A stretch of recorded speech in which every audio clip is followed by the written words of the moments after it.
Give him a second. All right. Well, good evening, everyone. Welcome to Monday, October 21st, 2019, Town of Hamilton Board of Selectmen meeting. We'll start off, as we always do, with a Pledge of Allegiance. Pledge of Allegiance To the flag of the United States of America and to the republic for which it stands, one nation, under God, indivisible, with liberty and justice for all. Great. All right. This should be a fairly quick meeting, everyone. Thanks for coming. A couple of announcements here. We have a couple board and committee openings. We have one opening for the Council on Aging and one opening on the Recreation Committee. This is the time that we have for public comment. If anyone would like to say anything that's not on the agenda. All right. This is our time for Selectmen and Town Manager reports. I'm sure it's probably pretty brief for everybody since we just had our town meeting, but we'll go around real quickly just in case. Rosemary, did you have anything? Sure.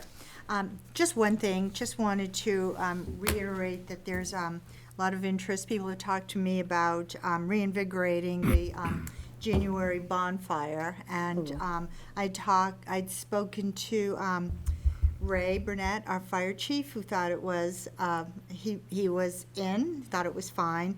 And so I have been talking to Joe a little bit, and hopefully, if the rest of the board agrees with that, we'll get that sort of in progress when Joe comes back, and plan a date for maybe January 10th or 12th or something. So would you mind pinging Joe and Michelle so we can get it on the next agenda? Absolutely, will do. That'd be great. Oh, and just one other quick thing. Just the seniors invited me to another meeting, and they are a very vigorous group of people, and they have good things coming along, and I love chatting with them, and hopefully we'll have some interesting things coming along toward senior events in the next month or so. Oh, good. Sounds intriguing. All right, thank you. Darcy, do you have anything? I've got nothing. Okay, that's fine. Same with me. How about you, Sean? I only have a few things. I don't have my computer that kind of give you the big things, but or I guess they're all big things. I don't want to demean anybody. Upcoming on Tuesday, November 12th, the Hamilton Wenham Cultural Council is having a meeting to vote on the requests for grants coming up.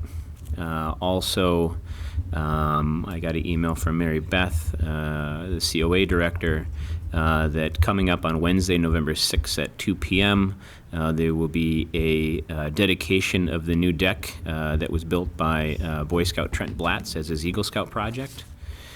So if you're around, attend. That's at 2 p.m. on Wednesday, November 6th, behind the COA. He's done a great job making a little deck out there to make kind of a nice little space for our seniors. And then last but not least, forgive me, I forgot my computer, so I've got my phone here. Saturday, October 26th, 10 a.m. to 2 p.m. Is a drug take-back day at the Hamilton Police Department. We've been doing it for a number of years now. It's a pretty successful event. So if you have any old, outdated, or unused medications and whatnot, you can bring them right down to the police department. They've got a big box there, and you can get rid of them. Do you recommend that people take their names off the prescriptions? I would certainly recommend they take their name off the prescriptions. Good idea. Okay. On 11/4 for the planning board, they're going to have their first public hearing on the Willow Street project for, I think, proposed project to sell that parcel. So they have their first hearing on 11. It's been put off. It was supposed to be 10, but it's 11/5 right now. The fire department and police department hadn't reviewed the proposal. Plus, some people were out of town, and because both Brian and Rick have to not be involved because they're Gotta recuse themselves, right? on both committees, they had to wait till 11/5. So 11/5 is the first hearing on that. And there's a meeting on Thursday for the town hall building committee. So we gave them good direction on Saturday. So thanks everybody for helping formulate a decision. And so hopefully they'll kick that off on Thursday and see if they can get back on the right path. Excellent. All right, thank you. Yeah, I was going to mention the Town Hall Building Committee on Thursday. It's a good opportunity. They're open meetings. There's a lot of input at the meeting on Saturday, and this is very it's been a very transparent process, and I would encourage anybody with any interest in the town hall to come by. It's at 5 o'clock here on Thursday. And the Gordon Conwell Seminary Group was supposed to have a meeting today, but it was postponed to the future, so I'll keep you updated on that. And Joe's not here, so we don't have a town manager report. Under the consent agenda item, we just have one item, which would be to approve the minutes of the September 23rd Board of Selectmen meetings. I make a motion that we approve the Board of Selectmen meeting from September 23rd, 2019. Second? You, any further discussion? All those in favor? Aye. Aye. Great, thank you. Okay, on to the agenda. And to start things off tonight, we have Kaylee Parr here from the Patton Homestead to give us an update on how things are going. And yeah, I don't know what happened to the podium, Kaylee, sorry We'll about have that. a makeshift podium. Yeah, whoops, Here. Why don't you just have a seat, Kaylee? Please, Yeah. please. Join us, please. You're on TV now. Now I feel like I'm on the board, too. So, hello, everybody. My name's Kaylee Perret, and I'm the director of the Patton Homestead. And I'm here to give you some updates on the activity that's taken place since I started in February. In that time, we've had over 2,000 people visit the homestead property for events. The largest events we've had have been the 75th anniversary of D-Day celebration in June, Military Service Day in July, and the Kite Flying Day in September. We've used all parts of the property, including the outside and some of the indoor spaces. The other events that we've had included a tour for Secretary of Housing and Economic Development, Michael Keneally, as well as Representative Hill and Senator Tarr. Groups have come to tour both the Wenham Museum's Patton Family Archives and the Hamilton Historical Society's collection. Notably, the Council on Aging brought a group in June, and the Manchester Women's Club came earlier this month. We've had groups for retired military officers that have come for the same type of tour, and they've done picnics on the property. We held lectures from historians during the D-Day events. We held a retirement party in June. National Grid rented the carriage bay for their community conversations last month. And in addition to the Kite Day and the Military Service Day outside, our other outdoor activities included a Tai Chi event in April. The Boy Scout Jamboree was there in June, and Early Childhood Partners coordinated a storytime and nature scavenger hunt last month for ages 0 to 5. PHI has also been busy over the last couple of months. They've held their bi-monthly board meetings at the homestead. They were the coordinators on the D-Day event in June. They organized a garden cleanup in August, and they've represented the homestead at a variety of different community events over the months. Presently, they're organizing a 10K and 1K fun run road race along the Purple Heart Trail on Asbury Street. It's on Sunday, November 10th. They're going to start at the Patton Homestead, run down Asbury, around the tank in Patton Park, and then back to the homestead. And I do have flyers, but I have black and white flyers, and they're a little bit hard to read, so I can send color ones along too. Other accomplishments, I've been able to acquire for free 12 folding tables, 150 stackable chairs, and a projector and a screen. So these will help us run events easier without having to pay to borrow or rent these items. We've had a few setbacks along the way, but we're working through them. Some of the rentals that we originally had booked have decided to go with other venues. Most of them have decided to go with venues that have alcohol licenses, unfortunately. But we still have a few coming up. The Triple E threat kind of put a damper on some of our fall evening activities. So I'm switching to planning to indoor lectures for the coming months. So hopefully that will bring some people out. Been working through some paperwork, getting a new rental contract in place. The current facilities usage request form that's used for Patton Park doesn't have enough details for the Patton Homestead for some of the bigger events that we're hoping to organize. So I reached out to other municipal historic sites to see what they use in their contracts and kind of working off that to create one for us. And we've had a lot of events in the carriage bay of the stables, and while that's our biggest event space right now, it does need a little bit of work. Notably, there's no heat in the building, so we're kind of limited in weather-wise what we can do out there. There also needs to be some electrical upgrades, but I've reached out to Essex North Shore Aggie Tech to get their students to work on some of those upgrades for us as part of a school project. So I'll keep you updated as that keeps coming along. But looking ahead, we have some other events that are on the schedule. I mentioned some of the lectures. We're looking to start a lunchtime lecture series on the third Thursday of each month, as well as evening and weekend lectures on a variety of different topics. I'm currently looking for somebody to speak on the Battle of the Bulge, because General Patton was there, and that 75th anniversary is also coming up. Next year, I'm looking to put a series together in the spring for the 100th anniversary of the 19th Amendment to mark women's suffrage, but I'm open to other topics too, if anybody knows somebody that would like to speak. Early Childhood Partners is coming back on December 11th to do another story time and activity for the preschoolers, and we're hoping to do a sledding event in the winter, but we don't have a date on that, kind of waiting on the snow. The Boy Scouts are booked again for the June. Military Service Day is scheduled for 2 days next year. They're going to do a Friday evening and a Saturday day. The Claflin Family Association is booked to hold their annual reunion, and the Community House is holding a red, white, and blue I Do wedding that they're giving away to an active military couple, and they've reached out to all sorts of wedding vendors across the community to pull this wedding off for free, and we are going to be the ceremony location. With the liquor license stuff, Kaylee, For it. So good things to come.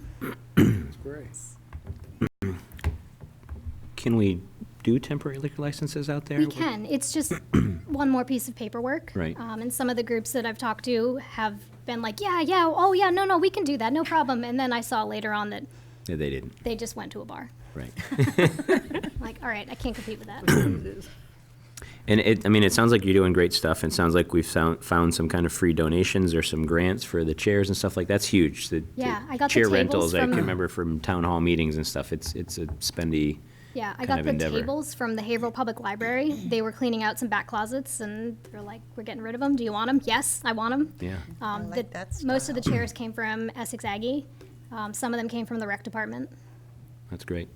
And as far as, it seems like people have kind of been coming to you since there's been some word of mouth. Has been much marketing for the homestead? Like I'm thinking specifically of kind of some groups that you might hit up, some veterans groups and stuff. I know West Point comes pretty much every year. West Point came, the Military Officers Association of America came as well. We have another group of Jewish war veterans that's supposed to be coming for a tour, hopefully next month.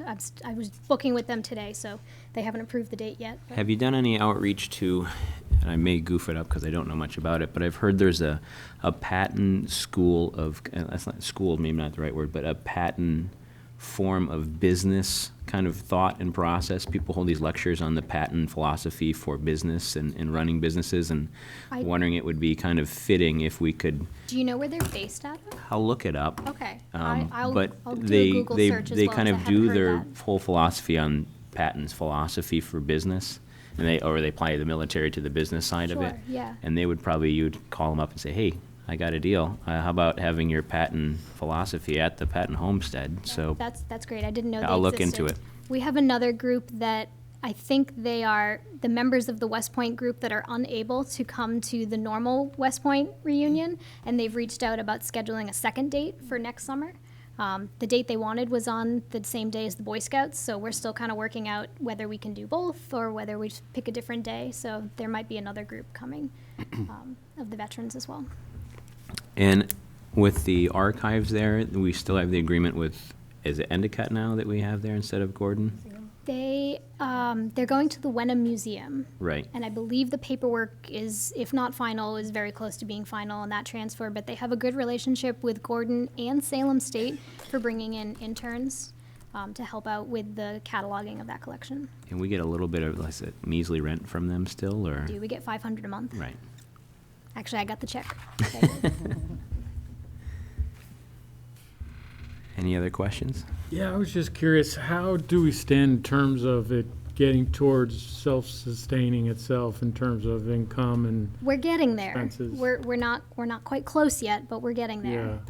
The business plan is for 3 years, and we're not even halfway through the first year yet. So okay, not nervous yet, but we have to build up an audience. We're basically a startup historic site, so we're starting from the very beginning, and the first step was to get the people to the property and let them see how great it was and all the different things that we can do in the space, and yeah, okay. then the money will start to build from there. Are you keeping kind of financials in terms of what the income is and what the expenses are? That something we could look at some point in the Yeah, future? I can send along, Okay. I can send along a document. That'd be And we've great. got the, since we did the warrant article at town meeting for the transparency, all that, Kaylee and Joe have probably, and Marissa have been putting it in that, earmarking it into that tracking Yeah. system through Munis. Right. Yeah. Yeah, no, that'd be good to see. And Joe and I built in pivot points within the business plan, and so our next one is coming up next month. He and I will have a meeting to figure out what's worked, what hasn't worked, where do we need to pivot to keep making progress. And how often do you have those pivot points? There's 4 a year. 4 a year, great, okay, excellent. And as far as marketing, Kaylee, I haven't seen much of a push for anything in social media or other factors. You may be doing it, but do we have some type of a marketing plan or advertising yet? I know we're just kind of getting our feet wet into the process and figuring out what the best use is We for have it. a Facebook account specifically for the Patton Homestead. I looked this afternoon, there's 135 followers. We also are on Instagram, and there's 125 followers there. I've checked on Google, and we get about 1,700 searches a month just for the homestead. And that's pretty much where the marketing has been right now until I can get the finished product of the rental contract. I don't want to make a push and then have a whole bunch of people come running and saying, yes, yes, yes, I want to have my wedding here, and then me go like, wait a minute, I don't have a contract yet. Right. So I'm hoping by the end of next month that I will have the contract finished, and then we can really start to push for some of these bigger rentals. Right, and I think it might be even worth, because I know, like, if we have the Instagram and the Facebook, you can pay for push notifications, and we can push that information out through social media, and it gets a wider audience than what we're just getting with our 130 or so people. Yeah. It might be worth the extra few dollars for that. It's usually a pretty low number to do that push. Great. Bill, you have any questions? No, thank you. Darcy? Thank you. No? Yeah? Rosie? I might have one. Okay. Just a general question. So there have been several proposed uses for the Patton Homestead, one or two of which would require a significant investment. But it seems that the local events are really garnering a lot of attention. And I'm wondering if that might be one of your pivot areas to think more about making the Patton Homestead a community resource that you don't need to invest a boatload of money in. So I like your style of inheriting tables and chairs. So that's my question, I guess. What are you Yeah, so thinking about that? There are formal plans to do some major renovations to the building. The point that we've reached right now with the renovations, it's been mostly external. New paint job, new roof, new gutters, new storm windows, all of that. And so the outside looks really nice right now. The inside definitely needs some work. But until we have the money to do it, then that's not going to happen. In the meantime, my goal is to make use of the property to the best of our ability that we can. Right. Some of those big plans were for much larger events, and it was going Right. to take time and money and resources that we don't currently have. Right. But we have the property now. We can use it. Maybe not to the grand scale that the original idea was, but we can build up to it. So my plan is start small and keep growing. So you're still thinking about eventually you would like to make it a high-end event center, is that correct? I haven't seen any new plans to that, Okay. but the business plan right now is not going to get us there. We're starting with building up as a community asset. I mean, Right. this is owned by the town for the people of the town. Absolutely. So Right, that's right. my first priority, Okay. is making this a community center. So when you think about these renovations that you said there are still some renovations that need to be done, do you have any idea of what that would cost? And then secondly, have you thought about any sources for the money to do that? Yeah, so they before I was hired, they did a big study. They hired an architect firm, SS&V. I believe the total figures are about $3 million. I don't know where we are in that process. We've completed phase 1, but I'd have to go back to look at the numbers to see how much more is left on that. But it's a lot. Well, right, and I'm just Yeah. hoping that we meet in the middle and have some sort of a sustainable and realistic and community-oriented. So one of Yes. PHI's goals, in addition to supporting the activities that happen at the homestead, is as a fundraising arm. They, as an independent nonprofit, are still getting their house in order. They're still new in that way. This fun run and 10K road race is a fundraiser for them and will go towards activity at the homestead. So they are also building up. They're making connections to some of those West Point grads that are now high up in various businesses to bring in potential donors that way. So I understand it's a bit of an uphill battle. I definitely commend you for all your hard work. I think you've been very creative about things and very hardworking, and I appreciate that. I'm only asking for just kind of looking at the big picture. So, but thank you. You've done just a terrific job today. Thank you. Kaylee, do you know if the proposed renovations, are they on the website still? They were the last I checked. I can check again to see if they're still there. Rosemary, if you haven't seen that, I would check that out. Which, I'm sorry. On the website, if you go to through the town website, you go to the patent link. Right. There's all the patent information, and the last time I saw, Very bottom of the at the page, so very keep bottom, scrolling. Yeah. there's the architectural firm, so all their plans Oh, and the I've cost seen all estimates of and stuff those. like Yep, that. I think Yeah. I was at those meetings. I'm just sort of fast forwarding to today, looking at, I'm aware of the plan, but just looking at it in terms of reaching those goals. Gotcha. I think I was just wondering about that. Just where we are in the process. Yeah, Gotcha. yeah. We're still early in the process. Very early in the process, yeah. Yeah. Great, well, thank you very much, Kaylee. Thank you Thank very you, much. Kaylee. Really appreciate it. Thanks for coming tonight. Okay, next up, we have energy aggregation update from John O'Rourke. Make yourself comfortable over there, John.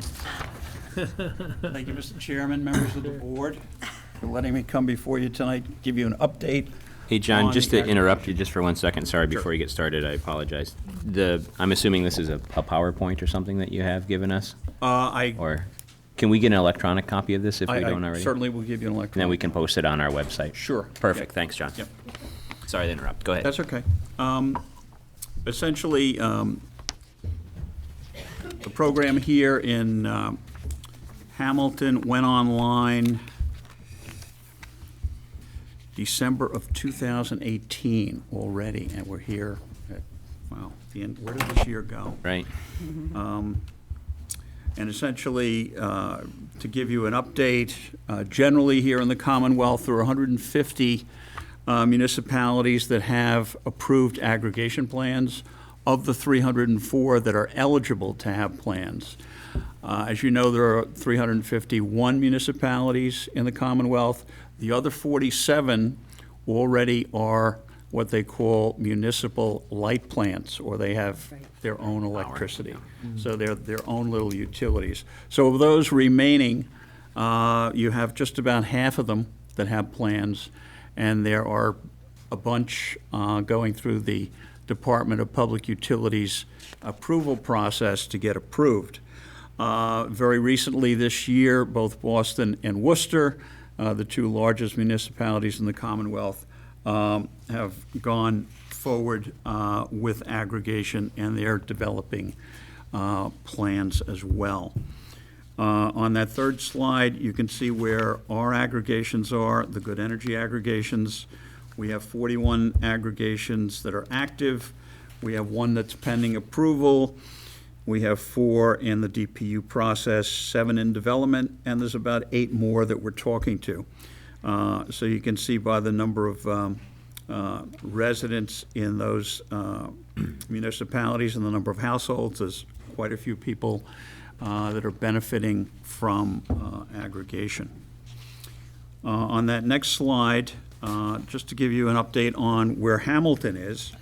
When we started the program, there were about 2,569 eligible accounts at the start of the program. Eligible accounts are those accounts that were at the time on the basic service with National Grid. Anyone who had already chosen a competitive supplier were not involved in the marketing of the program. Of course, once their contract ended with their competitive supplier, they could come into the program if they wanted. We enrolled at the end of January 2018 about 2,318 of those 2,569. And as of the end of August of this year, which is the latest month that we have information for, we have just about almost 2,100 in the program, which is about an 81% participation, which is about right. Our aggregations go anywhere from 80 to 90% participation, depending upon the community itself. It's interesting to note that the default product that was chosen by the board was 5% more renewable energy than is required by the Commonwealth, which this year is 14%, and next year will be 16%, because after this year goes up 2% a year, it had been going up 1% a year. So essentially, those that picked the standard or the default product this year have 19% additional renewable energy in their mix. And again, that's local energy. That's from local sources here in the Commonwealth or in New England. And again, you have about 2,059 residents in that part of the program. The basic option, which has no more renewable energy than National Grid, there are 14 residents in that program. And that's an apples-to-apples comparison with the basic service of National Grid. Those who opted up to the 100% renewable, we have 4 residents in that category, which means 100% of their energy was coming from Massachusetts Class 1 renewable energy certificates, and all of their energy is from renewable sources. The program details are on hamiltoncca.com. On this next page is the landing page of the program, the website, and it just outlines the rates for the 3 options in the aggregation as compared to the National Grid basic service rate, which was announced in the middle of September and will change as of November 1st to $13,982. Right now, it's about $10,800. So it's going to go up about 3 cents per kilowatt hour. What we're going to see when people who are not in the program get their December bill, they're going to see the increase from where they were on National Grid to where they're going to be after that November change, and we will get calls from people to join the program. So we're expecting that to grow right after people get that December bill. And again, anytime that we mention savings or anything like that, we have to put a disclaimer in indicating that savings are not guaranteed. Although I can tell you historically here in Massachusetts, all of our aggregations have saved their participants money, and that's true on a national basis as well, because we're active in every state that has community electricity aggregation. On that next slide, you can see a graphic representation of the National Grid basic service rates as compared to the Hamilton aggregation rates. The blue line is the National Grid rates. When the program started, all of the options for the program were below that 13.7 cent per kilowatt hour rate. During that period from May to October of this year, the National Grid rate went slightly below our two lower rates of the 11.3 and the 11.4. And then it's going back up as of November 1st.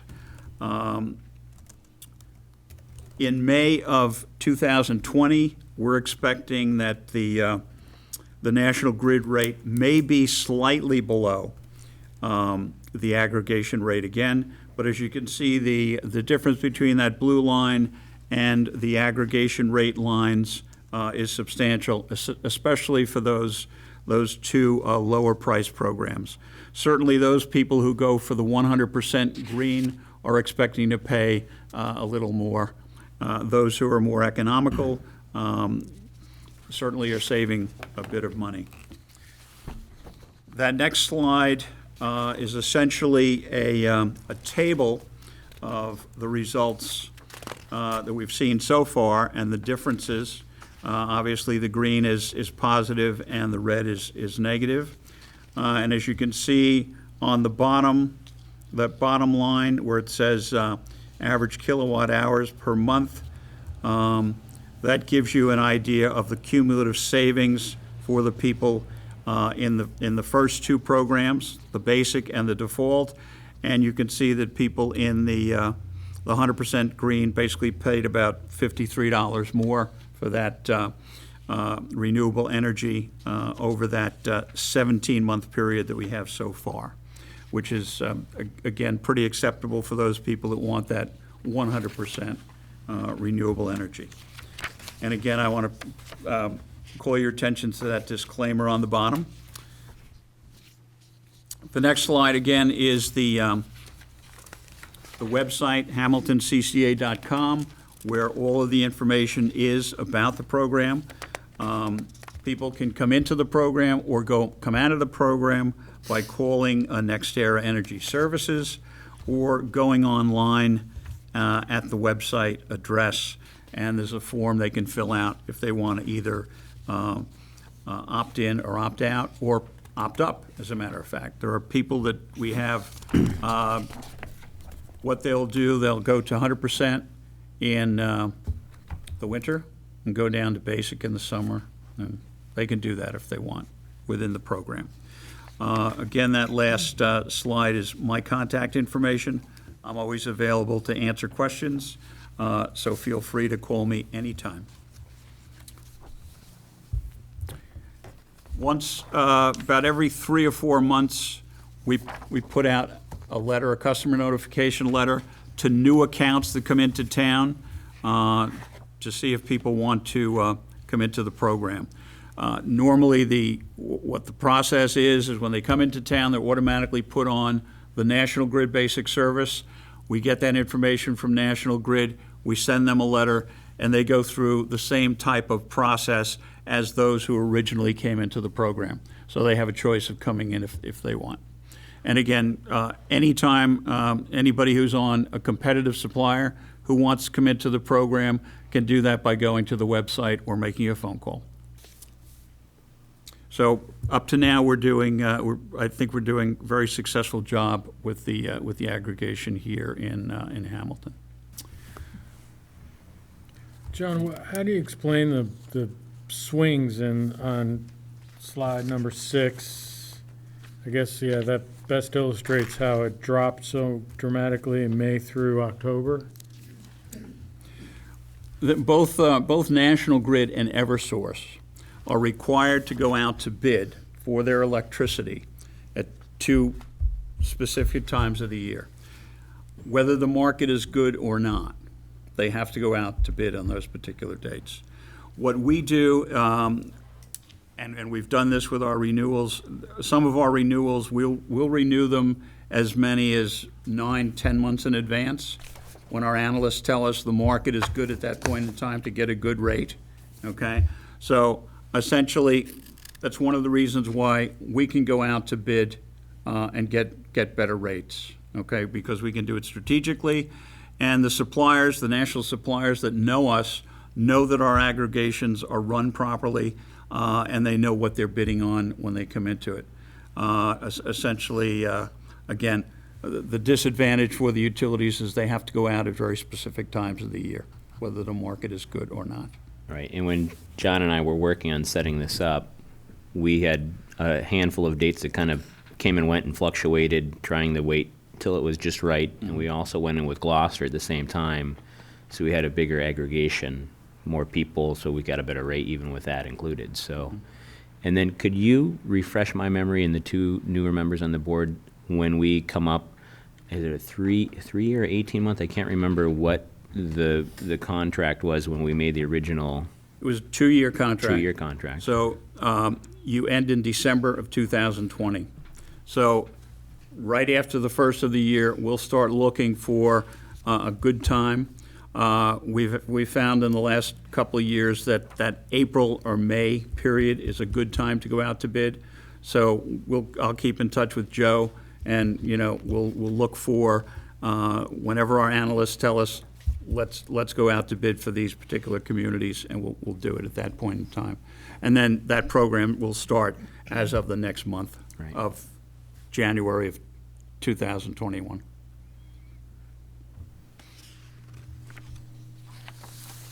Any other questions? Yeah, back to slide 6. If I'm reading this correctly, so that means that in 2018, people benefited by being on the part of the aggregation program from January through April, but it was not a benefit May through May October. through October, is that right? That's correct. The national grid rate was slightly below our aggregation rates at that point in time.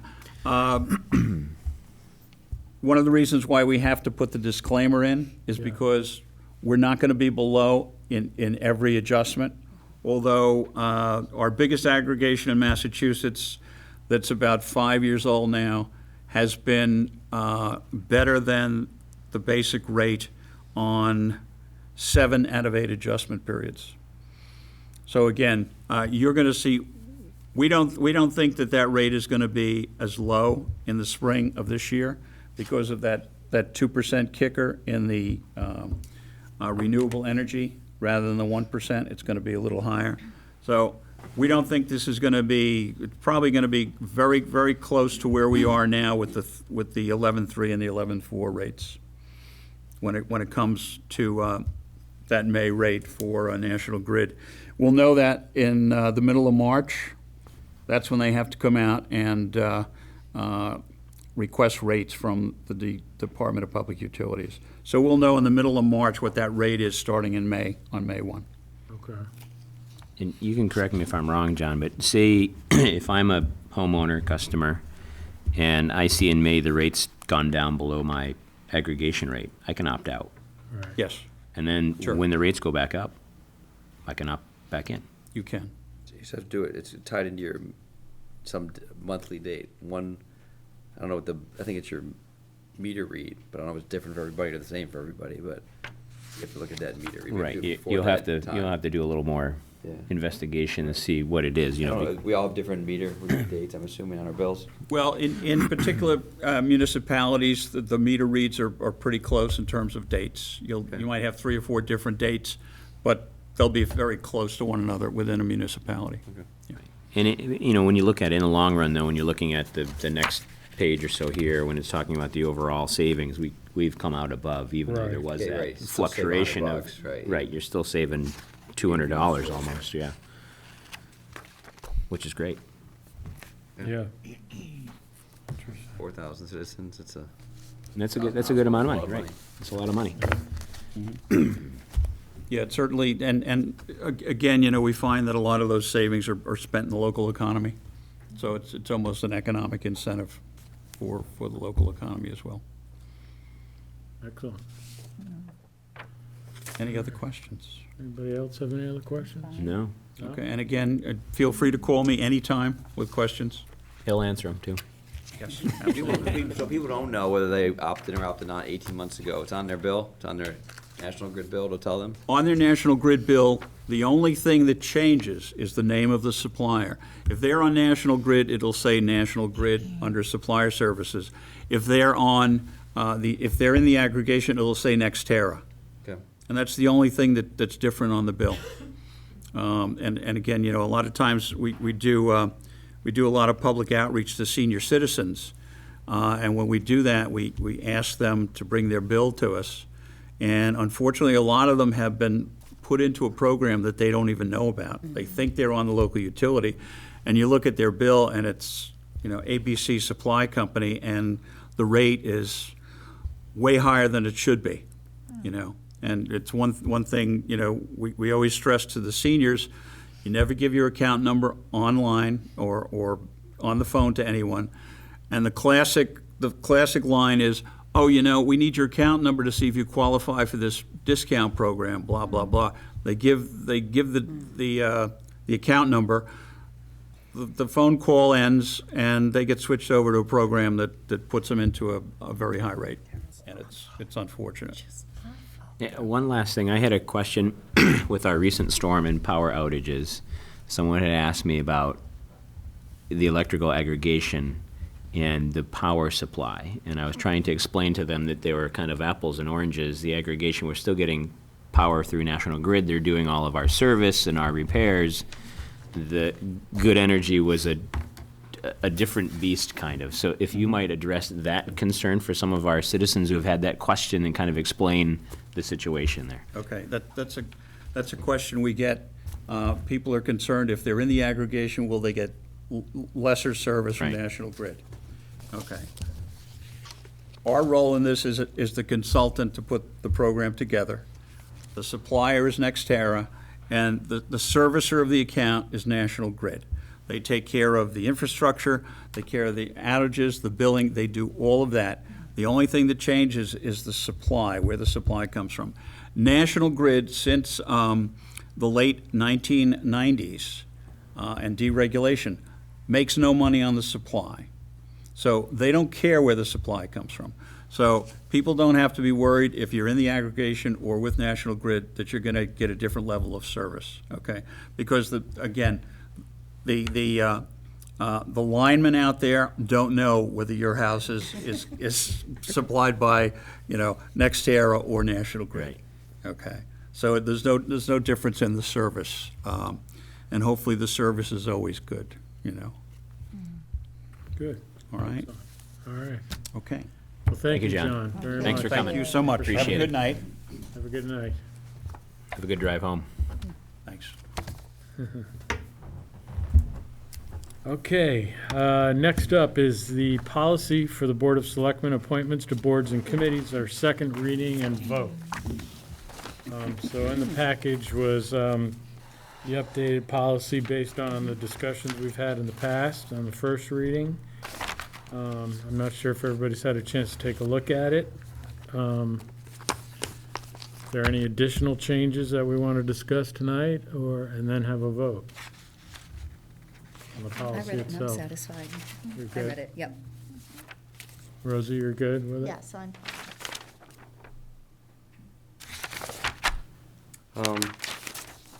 I just had one question, maybe I'm just reading it wrong, I don't know who's well-versed on it, but, so we talked about the time frame of, You're talking part 2A right, review. which I like how it's written, but it doesn't say anything about voting, it just says about talking about it. So, I thought there was a time frame to actually bring it to a vote.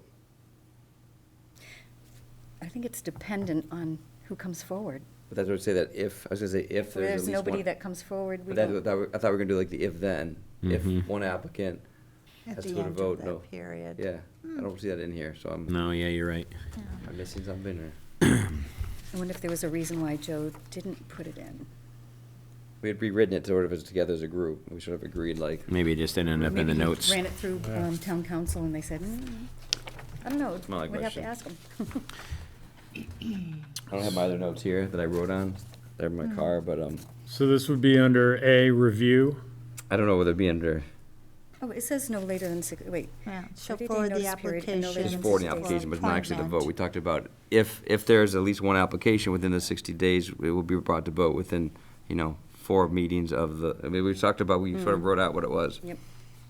So, Yeah, it doesn't say anything about voting. yeah, so I think we gotta, I mean, It's a- I'm totally fine with it, and with that, we just need to add that one line back in. Right. I don't know if I can write it right now, but I want to get my notes that I did from Yeah. last time, but maybe I'll send it to Joe. Yeah, I like that. It's more specific. I agree with Bill. That way there's no, the gray area was the problem here. So I think if we have that in there, it's concise and clear that there's going to be a vote. Because like you said, it doesn't really say, it just says shall review. And, Where are you? Shall we- the kind of back page 2, applications A, review. Yep. So, no later than 60 days, the town manager shall forward the applications for appointment. So that at the next advertised BOS meeting, does that sound okay? So we would, to vote on at the next. I think we think we said, yeah, within 1 or 2. We sort of Yeah. gave ourselves a little bit of room, between 1 or 2 scheduled meetings. Okay. You would vote, but I think it needs that line. I don't know that I'm ready to, I kind of want Oh, it's easy, we can do to it. write it right now. Yeah, Let's put our little thinking caps You're the on. attorney. Try to get this done. I just wanted my notes. Do you remember what it was, Brian? I mean, Sean. I don't. So, Following the expiration of the 30-day notice period, no later than 6 days, the town manager shall.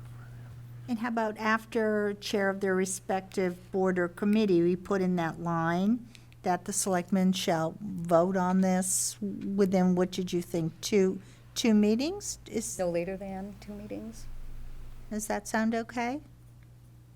So we'll make it its own sentence, its own. so little after the clause? first sentence, a new sentence there, before the applicants are encouraged. So in between chair of the respective Yeah. board committee. That the selectmen shall vote, If, I mean, it says, it, you know. You're right, if there's one if there's a minimum of, if there's at least one qualified candidate, the selectman will bring to the nomination to vote within 2 meetings. I think It's that's, gotta be fine. that's Wanna reasonable. write that So- down? Okay. I want to write that Okay. down.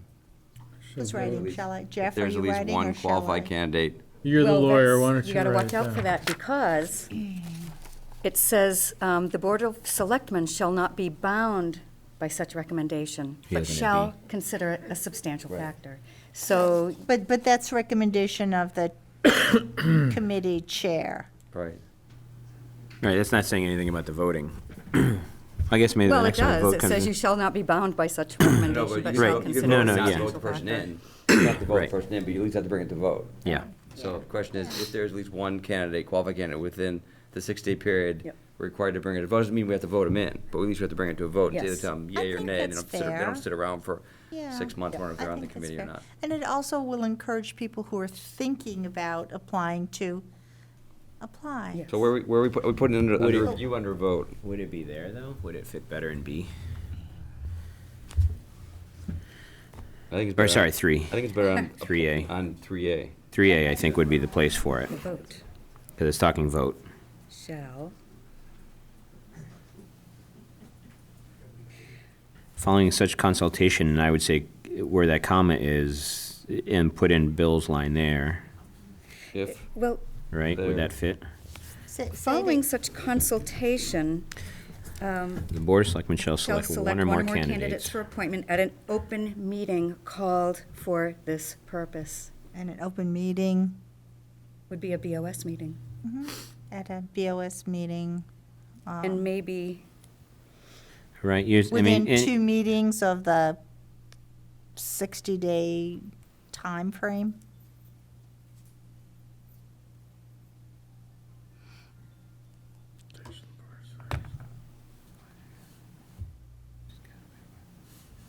Yeah, within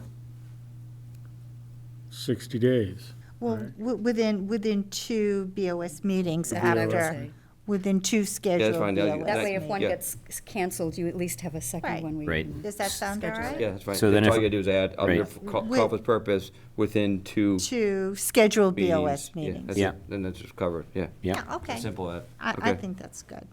all right. Anybody have any other? No, it's All right, I'll make a motion. I move that we approve the Town of Hamilton Board of Selectmen policy for appointments to multiple member bodies, pending the language changes that Rosie is putting in, and pending Town Council's review for approving. Under section 3A.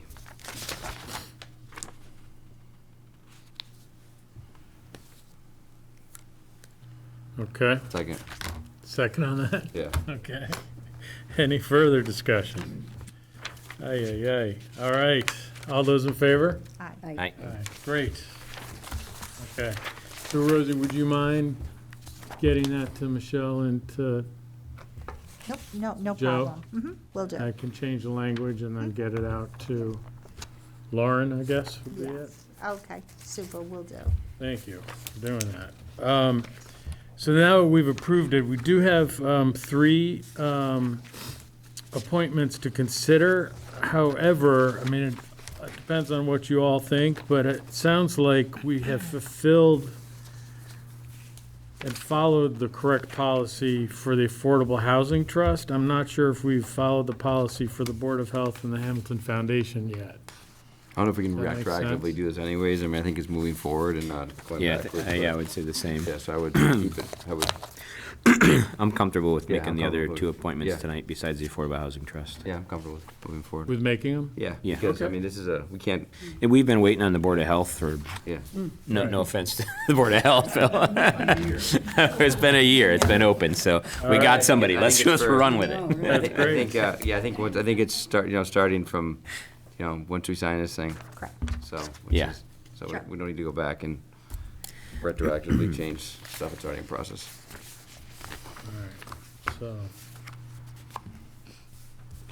So, do we then, starting off with the appointment to the Hamilton Affordable Housing Trust? Do we have, would anybody like to make a nomination? What can we hear from? Are they both here today? Can we maybe? Maybe we can have them come to Sure. Come to our the chair. mic and Yeah. give us a picture spiel. Joe, do you, Are we sorry. going to do this with everybody? With Chris Small and Jill Evans? The other ones Yeah. don't- Yeah, Here, yeah. that's what we do. Why not? Typically That's what we do. Well, just like, can you folks make it just a little bit brief, like maybe just Yeah. a couple of minutes? If they're here, we Just like, an if they're here, introduction, we like to and acknowledge them and have Yes. them if come. if that's all right. Yeah, who do you want to have up first? How about, we have Margaret Crouch, since I Listed have her first. She's listed paper first, so yeah, on that's top fine. here, is that all right? And Margaret is applicant for the Affordable Housing Trust. Welcome. Yes, thank you very much. My name is Marnie Crouch. My official name is Margaret, but everyone calls me Marnie. I have had a career as a bankruptcy lawyer for 34 years, and I retired June 30th. And so it's time for community service. As a federal employee, I was bound by the Hatch Act, so it precluded me from being involved in any type of politics. So David Smith approached me and suggested that I apply for either the Board of Health or the Affordable Housing Trust. And I looked over the housing production plan, and I thought that I would have something to offer. As a trained lawyer, as a bankruptcy lawyer, and as a law clerk to a federal bankruptcy judge, I was involved in drafting hundreds of decisions over the 34 years of my career. And each one of those decisions was different, and it involved a variety of issues. And so no one can be an expert on everything all the time.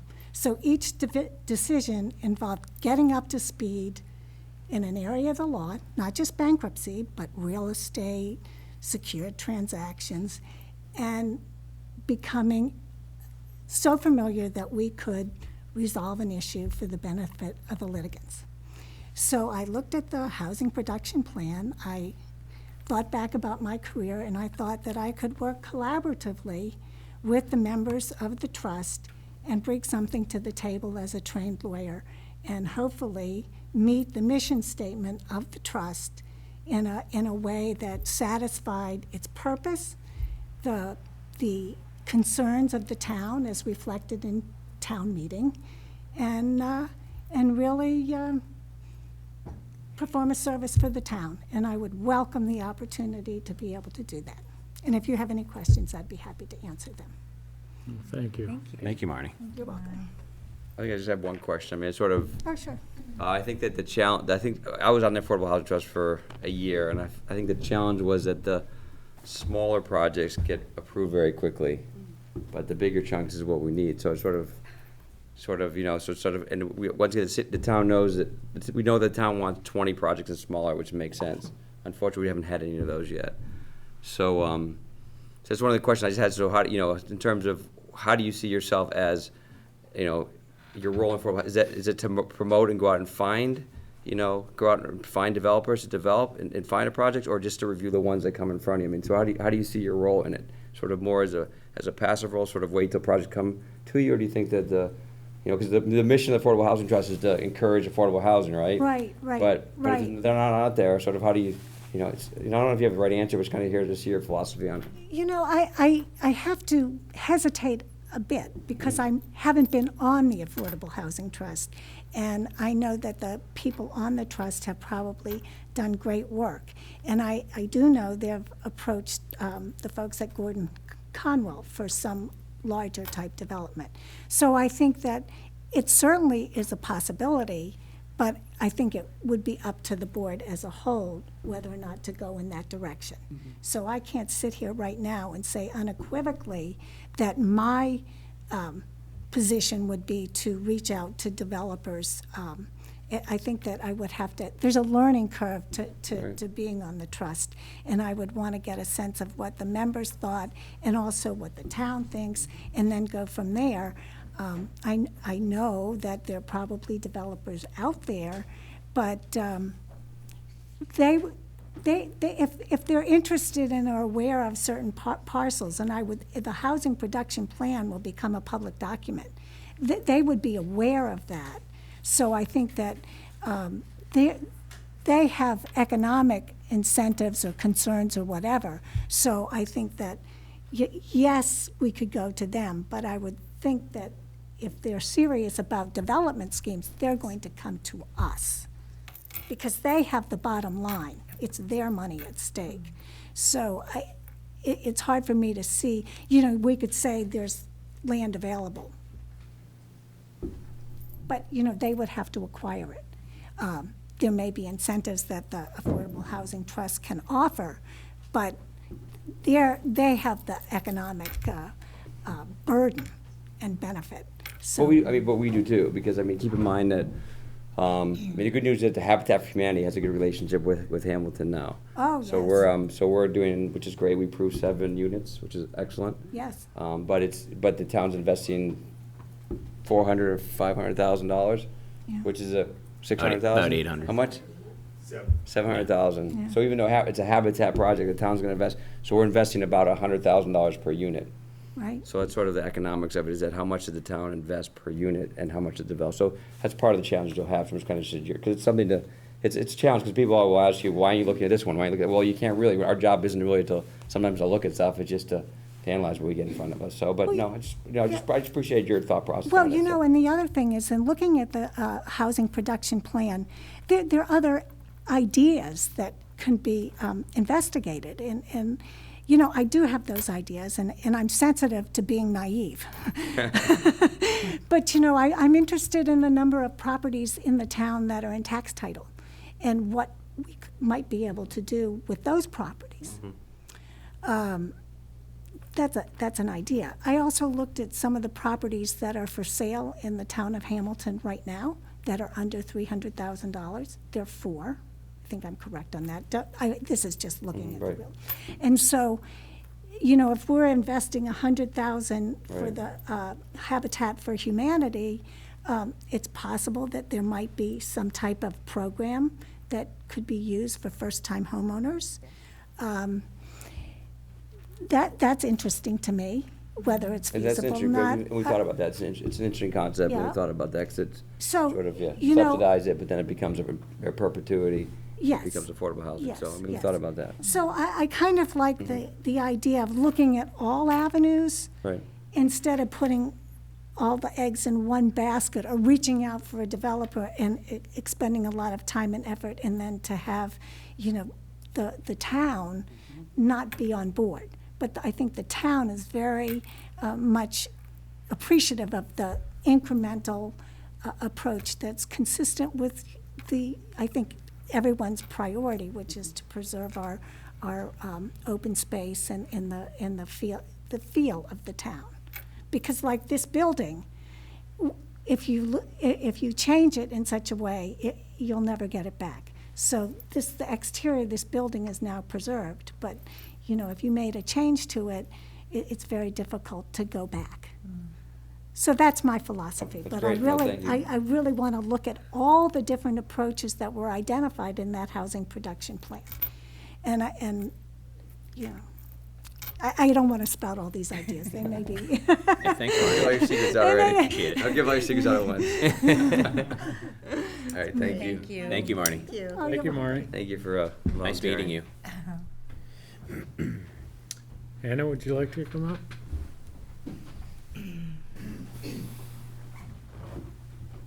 Hi, Hi. I'm Anna Siedzik, also a candidate for the Affordable Housing Trust. I have been a housing advocate in some form or another for all of my professional career. My background is in American social history, really looking at the economic and social forces that lead communities or families or individuals to have periods of growth or periods of stagnation. So my interest in the Affordable Housing Trust is sort of looking at who in our community needs housing. And I think having been an active participant over the last several years, the reality is we need senior housing, we need family housing, we need housing of lots of different sizes and lots of different scales. There's definitely no one right solution. So I think my feeling is the conversation in Hamilton has become quite divisive and quite binary. It's pitted as a big project here or small project there, or it only can be seniors or it only can be family. And I think the reality is that housing is a human right and that everyone needs a place to live, including a place to live in Hamilton. So I've spent a lot of time sort of looking at this issue in Hamilton specifically since we moved here. In 2017, I formed the Hamilton Affordable Housing Advocacy Group, which has put on a number of community events and awarenesses. We've done some work in the local newspapers. We've had tables out at town meeting. We put on an Affordable Housing 101 because I think this is a really complicated topic and it's very charged. You say the words affordable housing and people sometimes come up with very inaccurate ideas of what that means, sometimes very accurate. And so I think my interest is sort of to build community cohesion, to see it as not binary, but as a community asset that will drive economic growth because our community is stagnating in that way. And as we heard at the last two meetings in terms of the housing production plan, we need some development. We need commercial development, housing development. I think if we don't address these issues with a little more gusto, our community will wither. And I don't think anyone wants to see that happen. So I'm passionate about all manner of social justice issues. I see housing as a social justice issue.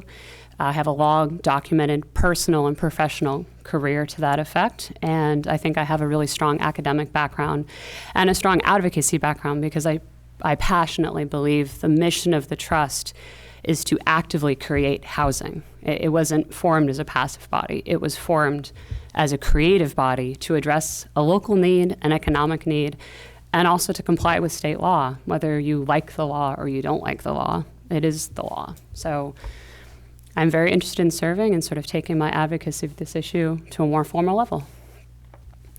And I welcome any questions. Anyone have any questions for Anna?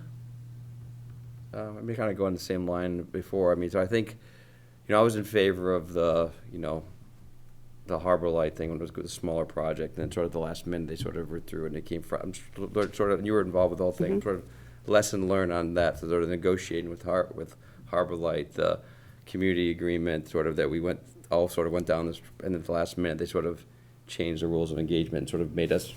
They sort of became us this polarized because all of a sudden they had big. There wasn't no longer a small project. It was no project or big project. So I'm just kind of curious from you, you're involved with that, sort of what your lessons learned with that is. If you're in that position again in the Affordable Housing Trust, how would you do things differently so we didn't get to that point? Yeah, I think that particular project was hard because it was a really sort of controversial site, and I do think it became this sort of heightened focal point up at Longmeadow. And I think if you go back, to the beginning of that, say 4 or 5 years ago, if I would have been on the trust, say 5 years ago, I would have done more community education about what affordable housing really meant, because the chatter amongst people that I would talk to at these sort of housing meetings and our advocacy meetings, people thought of housing as this sort of terrible negative thing. And I think that from the beginning, that particular project got a pretty negative spin on it. And I think that was really hard to overcome. And then as the project changed, and then there was the Longmeadow Study Group, and it was delayed, and it was 60, and then 40, and then it was the scale down, and then it became tied to Willow. I mean, it got really complicated. And I think if you're an average Hamilton citizen and you're stressed for time, and maybe you're not a housing expert, it takes a long time to develop that kind of capacity, it's hard to follow the plot. And I think really what happened with that particular project is by the time it finally came to a seminal vote where the public had the power to make it go or not go, I think there was a lot of misinformation. I think there was a lot of confusion. And I think that the trust in a proactive way could help educate the citizenry better so that when votes like that come to town meeting, if it comes to that, people feel really informed and comfortable when they're being asked to give town resources. So I think public information is a huge part of it. I also think, sort of to your initial comment, that, our burden under 40B is not, going to be solved under the 2s or the 7 or even a 10 project. I'm not saying we shouldn't do them, but I think we have to have a mix. Again, I'm not a binary person. Like, I don't think of things as black and white. Everything is gray. So I think it's great that we're doing 7, but, that's just a start. That's just a drop in the bucket. I have never believed that we need a one project solution of 200 units. I think that would be an albatross in every way in the community, and I don't think anyone would be happy, except for the developer that might make a lot of money doing it. So I've always believed that, small scale projects to medium scale projects are the right way to go. I think if you look at some of the progress that Wenham has created in the last few years, Wenham just met their 10% threshold. They are there. And they've done it through a mix of size projects, and their most recent project is definitely a medium-sized project for seniors. So I'm kind of looking at it now saying, gosh, all of this burden in terms of understanding, if Wenham, which is literally our sister city, it's not Cambridge, it's not Dorchester, it's not Boston. We're talking about Wenham has met their burden. And I guess I feel like if Wenham can come up with these creative solutions, Hamilton can and ought to as well. So at this point, I feel like we do need to be more proactive and sort of look beyond. So if I were on the trust, I would say to be more proactive and not look at things in a binary way and be open-minded about size and scope. Because I don't think one giant project will solve our problem. I think it will ruin the community in a different way.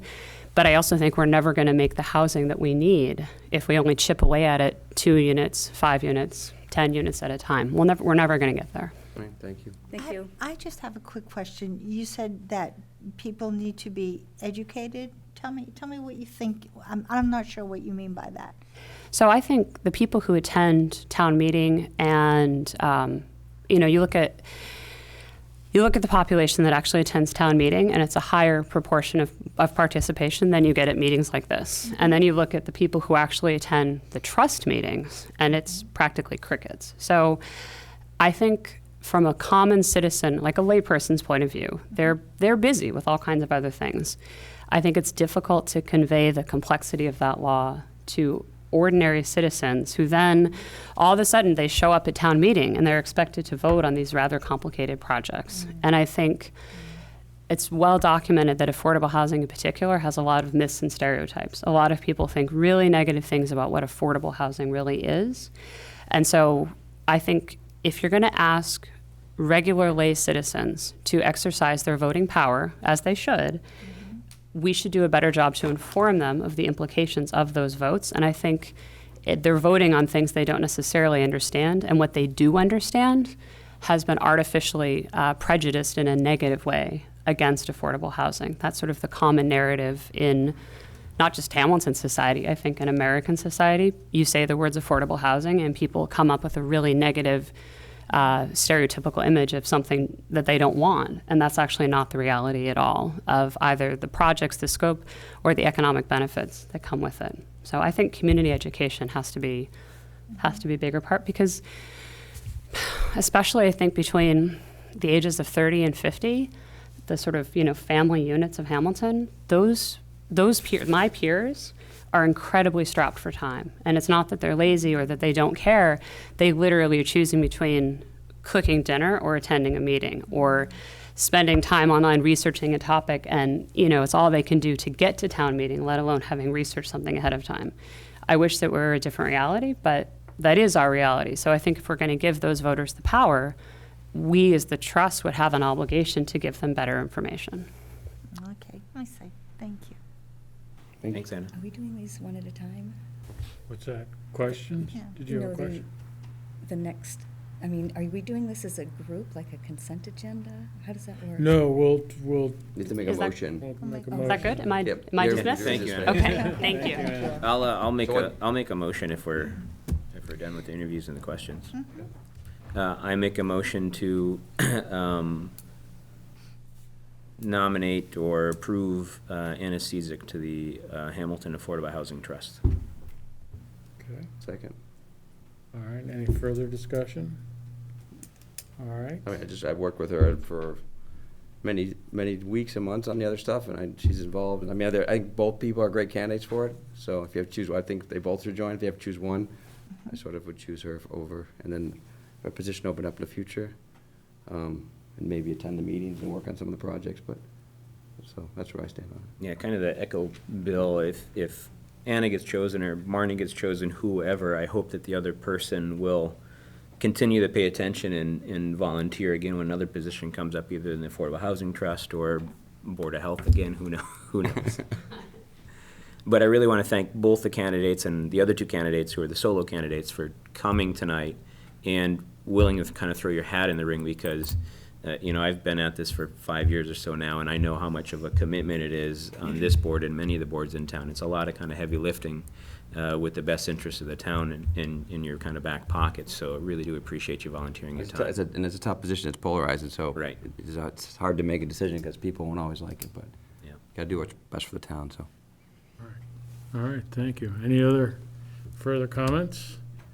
All right, so all those in favor for Anna Cizik? Aye. Okay, and all those opposed? All right, May I make a motion? yes, you may. I move that we nominate Marnie Crouch as the appointee to the Affordable Housing Trust. Second. All right, any further discussion? I think Marnie brings a very open-minded view, taking into consideration all of the factors that would be involved in providing for affordable housing. Okay. All right. All those in favor? I'd like to have a Oh, unanimous. yes, of course. No, I'm saying We're just saying aye. I want All it right. to be unanimous so that she has full support of the board. Excellent. Thank you. Aye. Super, That's awesome. super. Thank you, Marnie. Thank you Anna. both for coming Thank tonight and for you. your commitment to Thank you. affordable housing. It means a lot. Thank you. Congratulations, have you. Marnie. We need to get to work. Stay involved, Anna. Yes. All right. Next up is the appointment to the Hamilton Board of Health. And it's Christopher Small here. Yes. Chris, why don't you come up to the mic and just at least introduce yourself? I know you're a shoe-in for it, Yeah. but you can still turn back, but you showed up, so you're stuck now. I know. Tell us why you're better than your competition. So I'm Christopher Small. My wife and I moved to Hamilton in September of last year. We've been incredibly welcomed by folks in town, and we love living in Hamilton. We're renovating an old house on Bridge Street, and while that's, I think as I said in my application, pretty much a full-time job. I mean, we're not doing it all ourselves, with hammer and nail. But You feel like you are, probably. but we've right? even just managing, it's really a full-time job. Nonetheless, as we've been into it for a year now, and I've been feeling like I'd like to get more involved with the town, learn more about Hamilton, put some of my energy and knowledge to work, for my new adopted hometown. And so David Smith asked me if I'd be interested in being on the Board of Health, and naively not knowing what that meant. I said yes, and little knowing that you've been looking for someone for about a year. So, so there, I know the Board of Health has sort of a breadth across Hamilton that's pretty amazing, and it's kind of excited to learn how I can be involved and what I can do. My background is not in health. My background is in publishing, and for the last 25 years, as you may have seen in my application, I've worked for a science publisher that then was purchased by Oxford University Press, and I continued working for them. So I have a little background in the sciences, and I wasn't an editor, but I was involved in the material and a principal in the company. So I bring that and a lot of energy to the table. And, looking forward to doing it. If you, well, I know I'm not running against anyone. I'm starting to say, accept my application. But any questions? No, thank you for No, a yeah. long turn. Let's make a motion. It's a beautiful Sure. house, so good luck with it. Thank you. It is, yes, it's a great house. Great view. I would like to make a motion to nominate Christopher Small to the Hamilton Board of Health. Second. Okay, any further discussion? All those in favor? Aye. Thank you. Welcome. Great. Thank you very much. I Congratulations. appreciate that We very welcome much. your Thank your energy and your commitment. Yeah, thank you. Thank you. It's nice to be here. I appreciate Are you in the, which house? the Woodbury, Bill Wheaton's. 180 Bridge How's Street. that? It's probably easier to. Yeah. 180 Bridge Street, everybody knows 180. So what are you doing with the barn? Nothing, I hope. Keeping horses. Well, we're working more on the house right now than we are, and the property, Thank you. but, of course, we're keeping the barn, and we're gonna work on the barn next. And, Talking, sorry, I'm sorry, Cool. get this on. to be continued. Yes. Welcome. Thank you very much. welcome. Okay, thank you. Okay, and Sean reminds me that see Marnie and to see the town clerk in the next couple of days to be sworn in. Would be great. Okay, the next one. Foundation? Also ethics training as well, and the clerk will tell you about that. Yeah, you'll get all the scoop. Yeah, I'll have a packet. Okay, appointment to the Hamilton Foundation. Jill, would you like to come up and introduce yourself? I'm moral support. She's nervous. This is a friendly Charlotte. chair. We're a quiet little group. Yeah. And I just want you to know that Joe did vet us, that I had put her through the same process that you guys just all approved tonight. Oh, great. If you Nice. feel any better, she's already attended a meeting, et cetera. Perfect. Excellent, thank you. So I'm Jill Evers. I've been in Hamilton for about 18 years. I have 3 kids. I've done tons of volunteer work in the schools with the Ed Fund, and I'm just looking to do something a little different and still help the community. And the Hamilton Foundation came up as a place to offer my services, and I'd like to do that if you'd approve me. We are the best board. Yeah. No doubt about that. We're the sweetest board, it is. Yeah. Yes. Excellent, well, thank you. So, I'll make a motion. Yes. Make a motion that we appoint Jill Everest as a member to the Hamilton Foundation Board. Second. All right, great, all those in favor? Aye. All right, Thank you, Jill. And then just, You're welcome, welcome. Looking forward to working with you. and just a plug for the Hamilton Foundation, if I'm sure you don't mind. We're gonna be coming back. You're gonna be coming back to us soon? good. We have new brochures. Oh, nice. Perfect, perfect. And it's always a good time to give. That's right. It is, absolutely is. It'll be coming out in your water bill insert soon, so just Oh, keep good. looking for it. Perfect. But we'll be back somewhere between Thanksgiving and Christmas. Okay, Great. Thank Great. you. Excellent. Thank you. Thank you both. both. Yes, that's great. Jill, take care. You'll see the town clerk in the next couple days. All right. Bye, Anna. Okay, let's see, an update on the Open Space and Recreation Committee from Richard Boroff.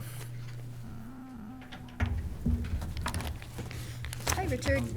Yes, that'd be great. We don't have a podium tonight for some reason. Yeah, what Over happened at to Town it? Hall? I don't know.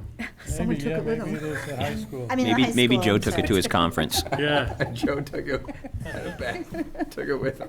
I'll text him, He's see, gonna just Joe, go where's the get some podium? water. We are post-meeting punchy. So too. Yes. If you guys want to take a break for a minute, go, God. because Okay. it's, No, we want to roll right through, Patient here. Richard. Appreciate it, though. yeah. You didn't tell them anything yet, did you, Sean? My lips have been sealed. Fine. I didn't want to spoil the show. Mystery. Huh? A little mystery. Oh, I did just read your email about 5 minutes ago, so. you did? Yeah. I sent it to you yesterday, the day before, I don't know when. You sent it to me at 12:22 today. All right, Actually, 4:48 PM today. whatever. No, that's something else. I don't know what that was. Okay. Tell me when you're ready. We're ready. Okay, Ready. thank you. Thank you for having me. I was agreeable to coming, because if you hadn't invited me, I'd have probably invited myself pretty soon, because we're about at that kind of a point. I'm going to jump right to the end point and start off with that, because I have some good news. And first, I want to thank Joe Demolowitz for getting us hooked up with MAPC, Metropolitan Area Planning Council. They have taken over the writing of the actual policy plan, and they told us that our job would be to do the goals and objectives and so on and so forth. So that's crucial. They took a huge load off our shoulders. I called, so the person that I talked to and work with, so to speak, is a guy named Joe Saki. I did not bring his title, but his name is in the minutes, and it's spelled incorrectly. It's Italian, it's S-A-C-C-H-I, and it's spelled it's pronounced Saki, it's like S-A-K-I. C-C-H is K in Italian. Okay. The good news is, and pay attention to every word I say because they're all crucial. Joe and I came to separate conclusions late last week, early this week, that we would probably each be both done with our parts of the plan by January, by the end of January. And I said, okay, but then we got to go do all the hearings and so on and so forth. And Joe said, wait, what you do is you take that draft of the plan and it gets submitted to the state for I got to read this because make sure I get it right.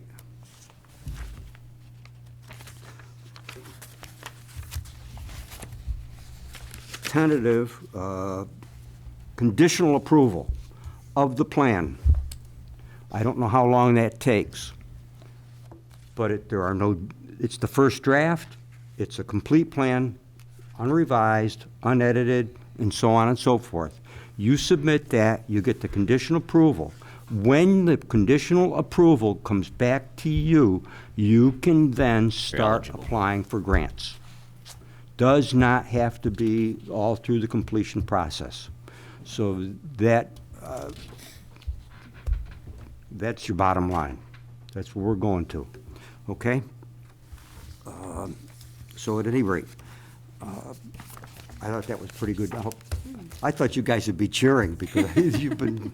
I'm secretly cheering. Let's get some grants. You're secret. Not my secretly, God. I'm subtly cheering, I guess. Subtly cheering. Okay, so at any rate, keep that in mind, be ready for it, and get it done, and you can go off and running. I have a package made up for you that Michelle made, and I would like to go through it a little bit with you. The first page, and I'm sure you're going to have a ton of questions. So try to go page by page with me and don't jump ahead or whatever. See you, David. And it'll be easier that way.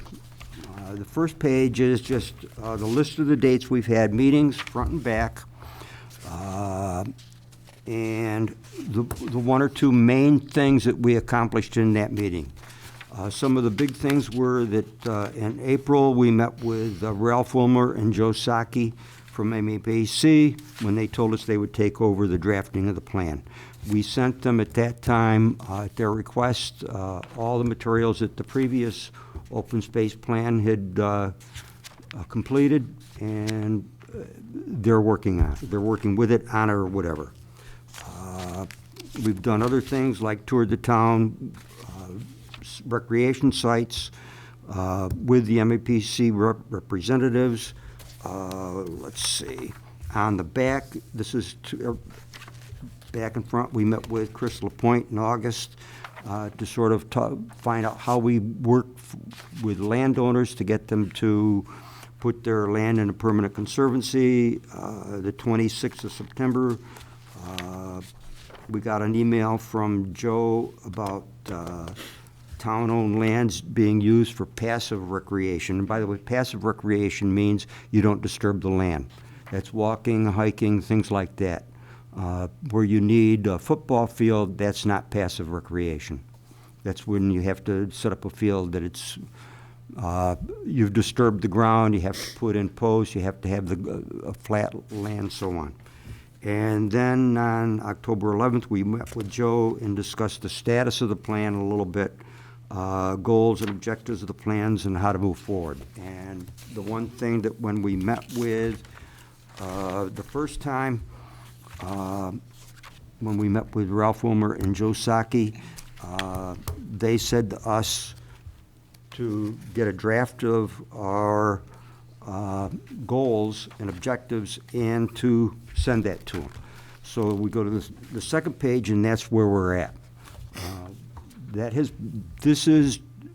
None of this is cast in concrete. This set of goals and objectives was based sort of on the format that Wenham used, because I did a little reading around, and some of them that we saw were way too wordy, and Wenham had a really good way of doing it, and actually Topsfield does something similar. Yeah. And it fits in with the way it has to go into the paperwork in the final plan.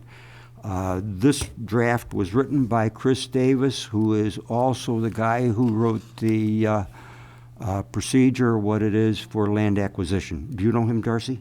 Yeah, he lived around the corner on Partridgeberry. He was instrumental in the Tobacco Woods. Yeah, Yes. exactly. Yes, okay. And he no longer lives there anymore, unfortunately. But he's still working with us. He lives in Ipswich now. But I've asked him to stay on the board, and I talked to Joe Demolowitz about it, and Joe said it's an appointed board, not a voted board. Sure, go ahead and do it, and okay. So, Richard, just for those watching at home, would you like to read what the goal is of the Hamilton Open Space and Recreation Plan? okay, there are 3 of them. And these are, I believe, on the Open Space and Recreation web page on the site. Yes, I'm looking at it right now. Huh? It's on your page. I'm looking It's at it right on now. your page? Yes. Okay.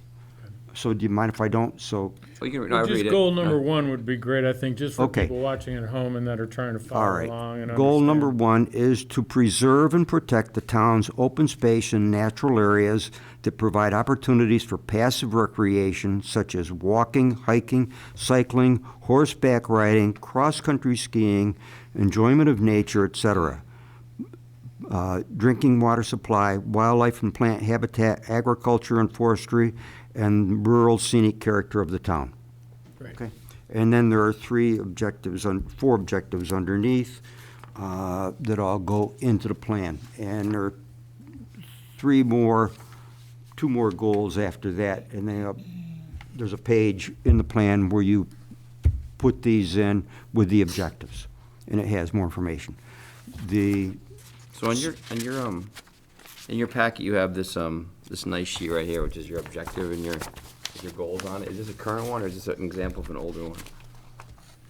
This sheet right here. If you're on the second page in, Nope, I'm on the, It's like did I get too far ahead of you? I'm on the 8th page in. okay, don't go that far ahead, because Sorry. I may have done something wrong that I shouldn't have done. Let me come back to that. Okay, all right. Okay?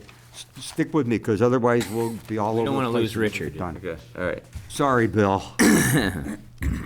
Okay, second page, I'm sorry, let's go to the third written page. That's the minutes. minutes, and that was October 3rd. It was earlier this month when Joe came and really sat down with us and gave us an outline of what we, the committee, have to do to get done. He's writing the basic plan. We have to handle the goals and objectives and everything and get them set.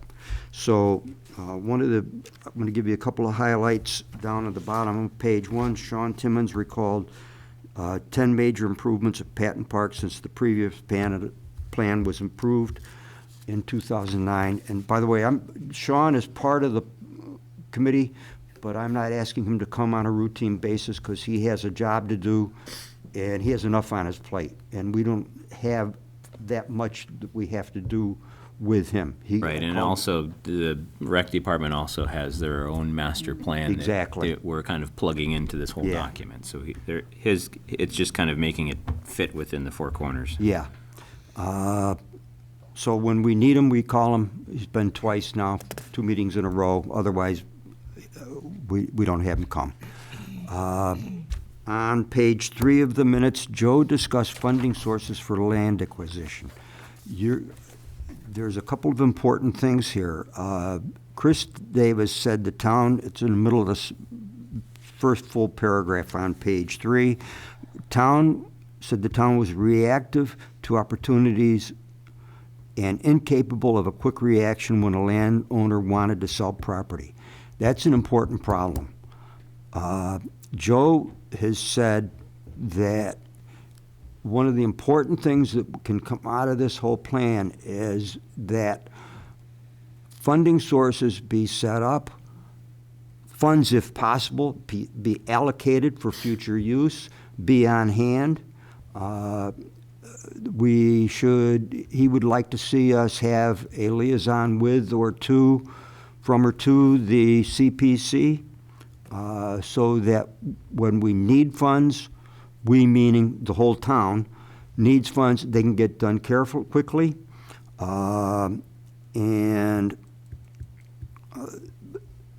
This whole thing, when this plan gets done, and another important thing he thinks is that, well, first of all, Ipswich had a conservation bond fund, which helps with this kind of thing.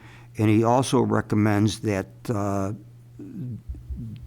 if the town wants, or the board wants, the OS Open Space Committee remains in effect as an advocate for funding sources and so on. That it can be sort of like, not the watchdog, but the mouthpiece for getting funding. And he said that can help speed things up tremendously. There's another point, the Concom, and this is for George Tarr, who is the representative from the Conservation Commission. Concom held 9.1 acres in restriction, and we're hoping to get an additional 6.6 acres, according to George. And George says that was voted to be approved and approved as requested by the Board of Selectmen. That proposal was voted on at some point, it was signed to the town manager, sent to the town manager, and the Concom was told a month ago it would be on the agenda that would happen, but nothing has happened, and he would like an answer to that situation. When can those 6.1 acres get assigned to the Concom?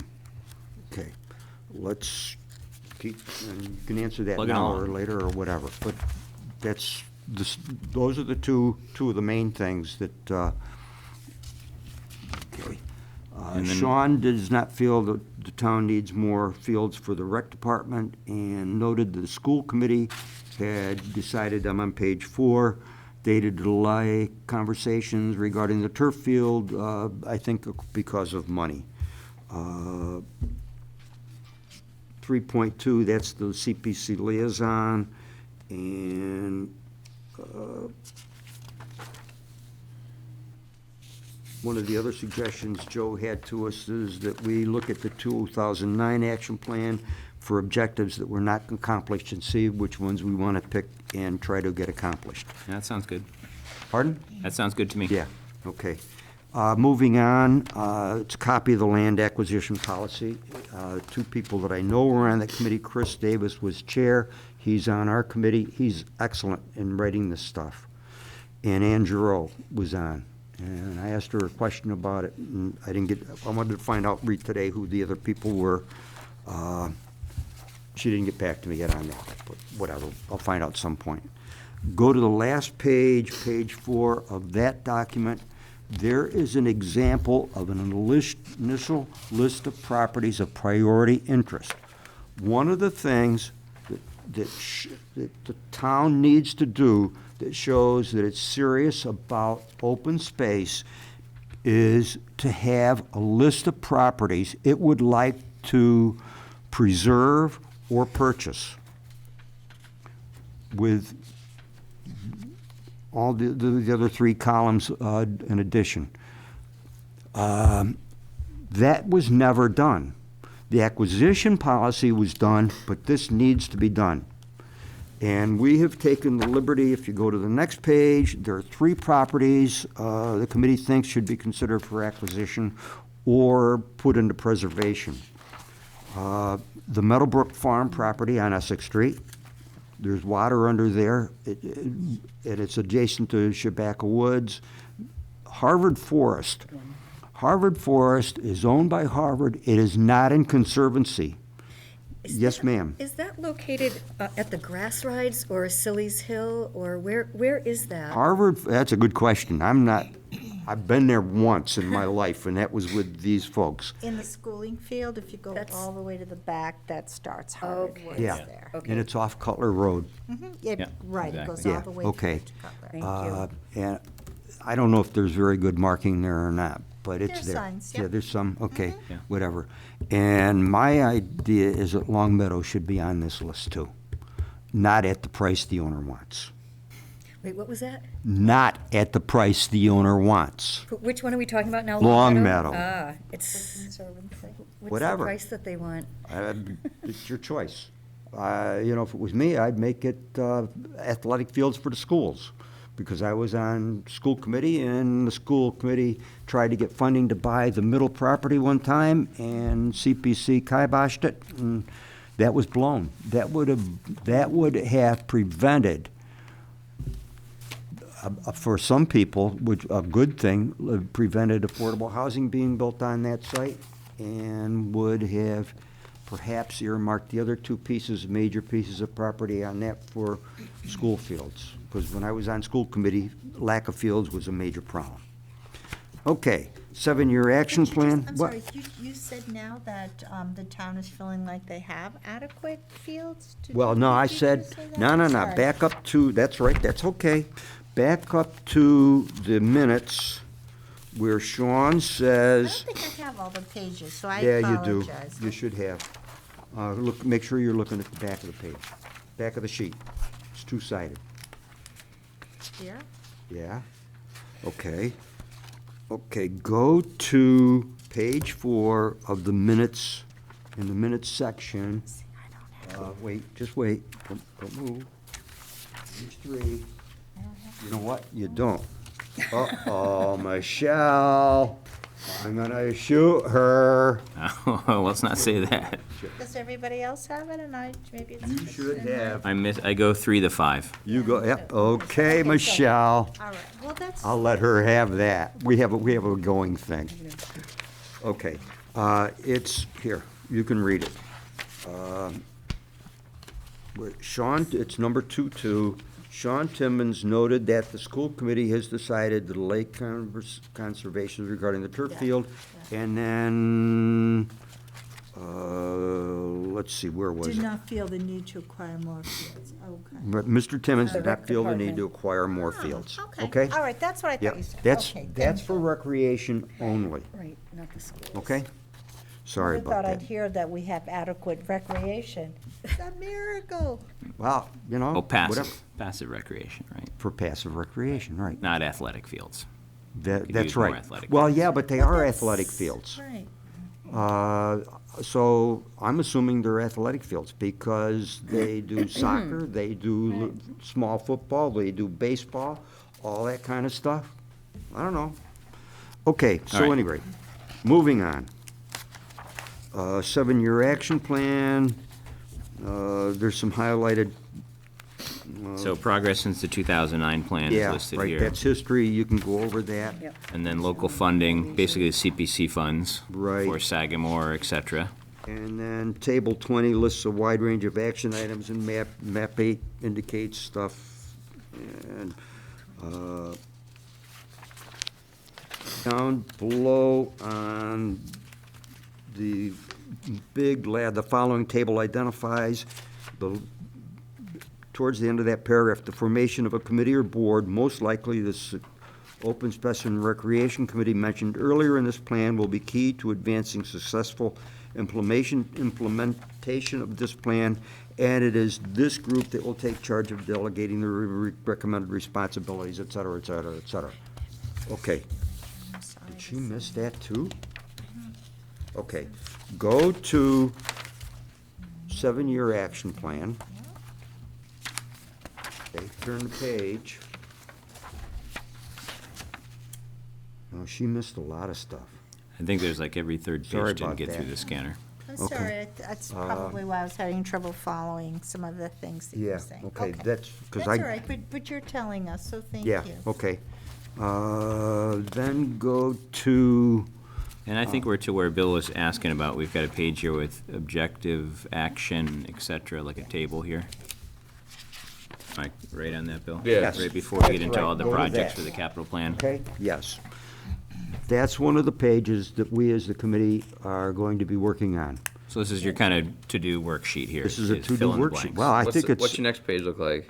the next page looks like the same thing, only it's goal Yeah, so 3. basically what happened, they took a two-sided document. It made it and a, made it into a one-sided document, so they missed Right. every other page. yeah, every other page. Let me tell you what happened. I Sorry. came in this morning, planning, was it this morning or yesterday? What day is Today's today? Monday, Today's yeah. Monday, so it was this morning. I had Feels the like I've whole- been here a week, Richard. Huh? It's only Monday. So, So I was planning on doing this, and Michelle says to me, I said to Michelle, hey, do you want me to give you the packet for the committee, or do you want to give it to him? She said, I'll give it to him. Fine. She said, well, how are you going to get the files to me? I said, well, I got them on one of the drive, thumb drive. Okay, so she put it into her computer and did it, And this is what she came out with. and this is what I don't know why. that's all because right. this I'm is- gonna blame you since you're here, Richard, since Michelle. That's finished that's up. But if- okay. I'll If you get could, you for Richard, that. though, Keep going. could Yeah, you this is share, good stuff. All right. share this file with us, the entire, Yeah, could you he share will. this He'll entire send file it. with us? It's interesting. Okay, keep going. Keep Okay. going, Richard. On that page, all of those objectives that were listed way earlier Mm-hmm. are there. Oh, good. And we have to fill this out. Ways to do it. We meaning the Open Space Committee. Right. So this is another one of the pages. And is that we this have- part of the, like, when I kind of first started pushing the envelope here to get the Open Space and Rec Committee formed and update our plan, there was a state document that was kind of a how to do and what to do. Is this part of one of the kind of checklists from the state I don't know. documents? I It don't probably remember is. seeing a document like that. I have no idea. All I know is this is what Joe sent us to do, so we're going to do it. Yeah, the Yeah, I action bet you it's- items. yeah, the I bet action you it's from But the it's state. basically, yeah. And it goes with the plan. It's all part of it. Okay, and all three, he's already put in all 3 goals with the objectives, and we have to figure out which committees in town have to deal with it, who by position, not name. And you guys been in the military?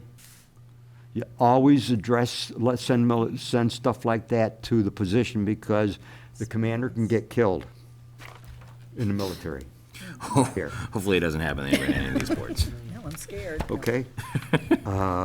Then Joe obtained the draft of the capital improvement plan. I'm not sure if that was in the old plan or not. I don't remember. I'm not sure. How But does that? he got that. How does that relate, Richard? I don't know the exact details. Just got printed. We just felt we needed to, it's because all this stuff comes together and it's all part of the plan. This is, So we've got pages, it looks like project detail sheets. Right. Funding and Yep. costs for different things associated with our Yep. maintenance of our open spaces and recreation stuff. a lot of, part of it Lawnmowers, comes sheds, in because, bathrooms, Yep. field renovations. part of it comes in because you'll see there's one that says, may or not see it, replace small playground equipment at the rec center. And it's desirable priority. And a very desirable priority is, and I think you'll have this one, is The the turf at the concession end. stand bathroom at Patton Park. Yeah, That's already been approved. and we're, I don't know, But we already Yep. did But that. that- well, we that's haven't not- done it yet, but it's Oh, been we were approved. talking about but it. it needs to But I get. mean, it was approved. We voted it, it's approved, it's, Right. it's going to happen, we just gotta This is the put out the project bids for detail it. sheet. All right. Okay, so like the Patton Park redevelopment recreate page, it's an $800,000 plan, and gives a description and so on. Right, and that was a shift of the fields and et cetera. Okay.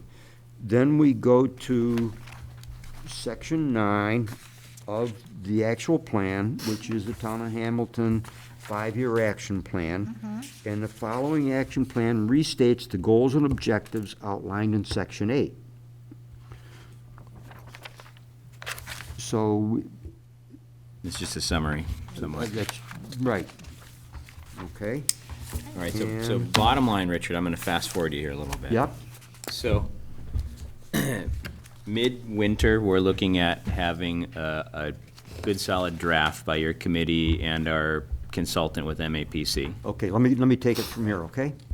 Because Yeah, that's go for it. where we go from here, and I got a page Hear that it. you don't have that says that. So, and then stop me if you don't like the way I No, figured it out. throw it at me, man. Okay, exactly what you said. End of January or thereabouts, both Joe should be done and we should be done. Ours is gonna be a lot of filling the blanks. Mm-hmm. His is gonna be writing it so that it gets passed by the state. Right. Okay. We should have, both tasks should come together at the same time. At that point, you immediately take the plan, go for a conditional approval. That gives you the ability to, when that is conditionally approved, to start doing grant requests. That's the big thing for you guys, Right. from my understanding, okay? I don't know how long it takes the state to do it, but that's your big thing.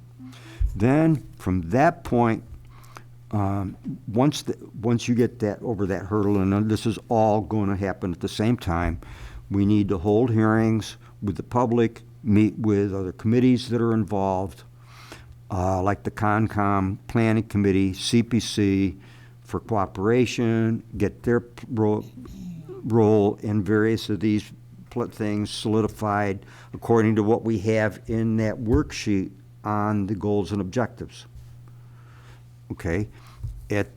Along with this, somewhere along the line, you guys have to decide if you want to keep the OSC as a permanent advocate for financial support, or whatever else you want. Mm-hmm. Okay? If you want to disband the committee along the lines here, that's your business, and if you don't,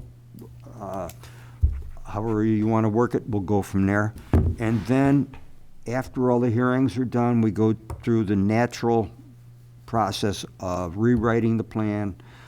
Probably going to send it back and forth to Joe. I haven't discussed that at all yet, because we're nowhere near that.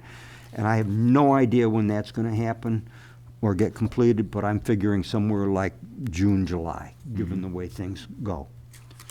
But you can start getting money as soon as, or asking for money as soon as you get that conditional approval. That's the big thing for you guys. After that, we breathe, we we don't take it easy, but we work, but we don't have a gun at our heads waiting to get something done. Right, so, and then I guess a couple of follow-up things for you. Sure. With timeline, you and I have talked a few times, and with the previous committee, my goal is to get it done as soon as possible. We're way beyond that, but here we are. So it seems like we're going to have a draft by spring town meeting, and we don't need town meeting approval for the plan, but Correct. my goal is to present something at Springtown meeting so people are aware that we've been working on this and updating it. Well, by the time of Springtown meeting, that's what, April? We can already be doing, Yeah, we can already be applying for grants and stuff. well, And yeah. That's kind of my but follow-up too, Richard, is, The open space can be doing the hearings, right. so that at that point, it may be old news. Well, I think it'll still I'm be not- new news to a lot of people. Yes. Yeah. You know, Oh. and I think of the first workshop we did with the open space, we had the big public forum and everything, and it was literally 35 people that I see at all the meetings I go to. And that's Right. kind of the nature of the beast. But my kind of bigger point is, I guess besides having it, something ready for town meeting I don't think we have to present the whole plan, because it's about 120 pages or so, but a good summary of be a it, summary. synopsis of what it does for us and why we need it. I don't think we need to get in the minutia of it, but just tell people we're trying to preserve open space, we're trying to keep our recreation active and passive, and what it does to help us and what grants are available. And then the kind of follow-up on the grants thing is, since Joe Saki does this a lot, and he's helping us with it, if you and your committee could ask him what grants are available once we get this conditional approval, you know, is it something that he'll say, oh, there are these 10 grants available, you should jump right on them? Or do we have to go out and search for these grants? What's the availability of this money for different things that will fit for our community? I think there's actually a portal where you can go and find out all the grants for the state, but I don't know, I've never Right. been there, I've just heard about it. Right, and I wonder, when I was doing all the research when we started the committee to redo the plan, there's a lot of helpful stuff on the state's website for the open space and rec plan, and how the process is and how you should get people vested and et cetera. I wonder if there's a link in there somewhere that helps you out, kind of guide you into the grants that are available. Just flip it over. So I guess is kind of a follow-through, Richard. I'm sorry. That's all right. With getting to town meeting some type of a presentation on it and information besides the public hearings, some type of a future cast into the grant availability and what to apply for, and that will kind of help, for me, will help kind of solidify whether we keep the open space and rec committee going, that they'll be actively seeking these grants as we go. Okay. You know, and I think you saying this kind of side funding, setting up some kind of a fund for bonding on open space and rec and stuff like that, I think that's great too.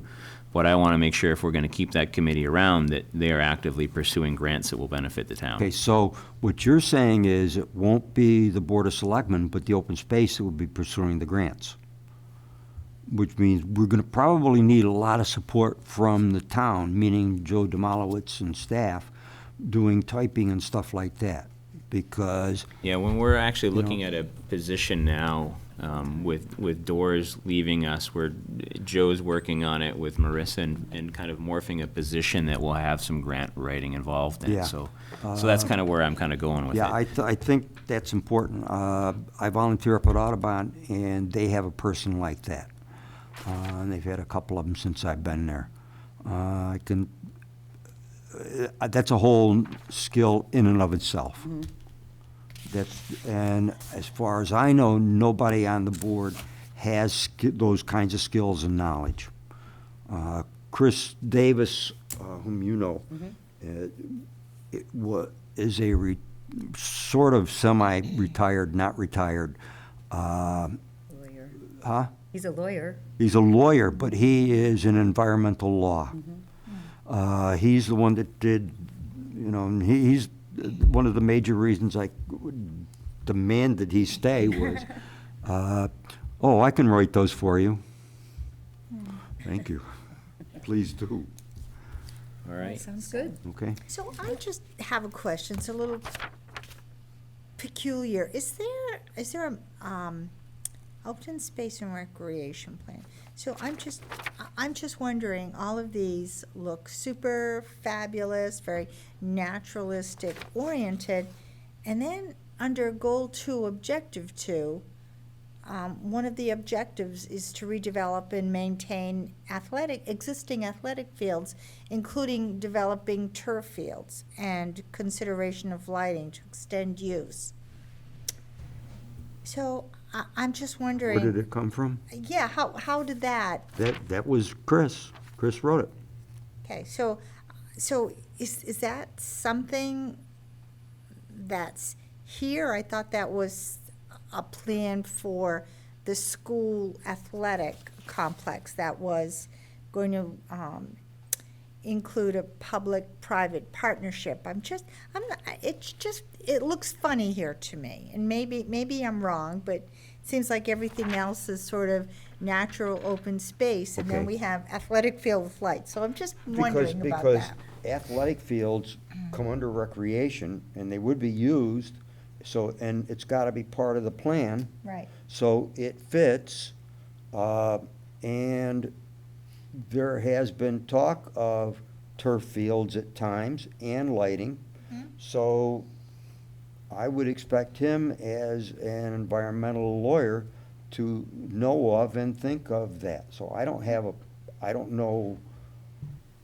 I think it's right that it's in there. I think that, I do too. I mean, I think that most people, when they think of the open space committee, they forget the open space and recreation, and it's both kinds of recreation. So it includes Sagamore Hill, ECTA, your walking trails, horse trails, plus our athletic fields. It's all. Well, athletic it's all- fields is one thing, but a turf field seems like that's in a whole That's still an other athletic field, though. conversation. So, Right, I mean, it is in the school department's hands at the moment, but it's still part of the whole encompassing umbrella of town property are and you town saying you're resources. uncomfortable with it I because think- it's I not think natural? Athletic fields, including developing turf fields, it just, I'm just wondering what other towns might have developing a turf field in their open space and recreation plan. Can't answer And you maybe I that, should but I look can at tell you it. that Ipswich has a football I field. would probably that's turf. say quite a Most of few. them do. I would probably say most of them. We're only Yeah. one of 2 towns that don't It have a doesn't have a turf turf field in the field. entire Yeah. North Shore, so my guess is they had it in one of their plans. These Well, towns, we yeah. don't know. We don't, it just seems like an awkward Well, I position mean, we do for it. know that every town has one except for 2. And we're one of But those I'm 2. just saying that's an awkward position for it when the town has talked about it being, a lot of private funds raised for it. It just concerns me a little bit that it's in there. And I should probably do some research because maybe I'm wrong, maybe The other private open funds? space and recreation I don't know if private plans have funds it in there. preclude, I don't know if private funds preclude it from being in our plan, but interesting. The funding source. Right. I don't know if it preclude, the other thing we do, maybe, and I'm just guessing here, we can look into it, but if it's in our plan, is it easier to go get funding for it or grants for it? Yes. So that's why it's in there, you have to put it in so therefore you can, when you go get a grant, it's, Right, if it's not in your plan, You can't ask for they're it. not gonna give you money for it. Right, so, Who's gonna give us money for a turf field? well, you never know. Grants. You never know. You never know what's out there. But if They it's always out there change. and you find it, Yeah. I think- I'd rather I think your include it point than is well not include taken. it. If you don't know that it's not there, or is there, right, you put it in, and then you find out, oh, we can't get that. right, Right. Rather than, oh, we could have gotten that, but we can't get it because it's not in in our there. plan, yeah. Do you see my point, though, that there are all these naturalistic things, and all of a sudden we've Well- got a turf field with lights here? It just Yeah, seems except like that a, it's- like a politically charged issue, and I'm not sure that I feel comfortable with Okay, it. So that's just okay, my you can be opinion. uncomfortable. However, it says open space and recreation, and that is a legitimate part of recreation. So, okay, a lot of this is natural stuff, but also. I mean, it also includes the tennis, gym. the tennis courts, the gym. Floors. Right. It's all. Concession stand. All sorts It's of all concession part of stand, It's recreation. all non-naturalistic Yeah. things, but they're included in the plan. Yeah. And there were other things that were in there that showed some of the machines, and they're not Right. natural either. Right. So I don't think I would get too hung up on that. That may be because you, as a person, want everything to be natural. And that's valid, but it doesn't work when you're now sitting in a position where you have to take everything into consideration. Well, I know there's limited money available, and Too bad you can't. I think having been a member of the Open Space and Committee for, I think, 3 years it was before it was disbanded, the entire focus of Hamilton Open Space Plan had been for active and passive natural regulation, recreation. And I'm just a little uncomfortable with a turf field being in here, Okay. and that's my comment. Yeah, that's fine, And- that's not a problem. You're welcome to be uncomfortable. Good, thank It's a you. valid place for it, and it's part of the environment that we have, that we're in this world. And we have, as far as the money issue, all of this is pie in the sky. All of this is to be able to go out and get money to do things with. Right. And So the finishing of this plan is what's our goal here as soon as Yeah. possible, right? And on that note, kind of to wrap it up, thank you, Richard. you're welcome. Thank you to the Open Space and Rec Committee. Thank you to the previous Open Space and Rec Committee that Rosie was on for all their work that they did previously. I know it was a lot, it's been a lot for both committees, and now we're kind of getting, hopefully, to the tail end of it, so we can be back up to speed with it and get some grants for preserving our open space and maintaining the open space that we have. And can I get okay, so you have 2 pieces of homework for yourselves, too. You need to give us some guidance on properties to purchase or put up for purchase. And by the way, that does not mean that the town wants to buy them or will aggressively purchase them.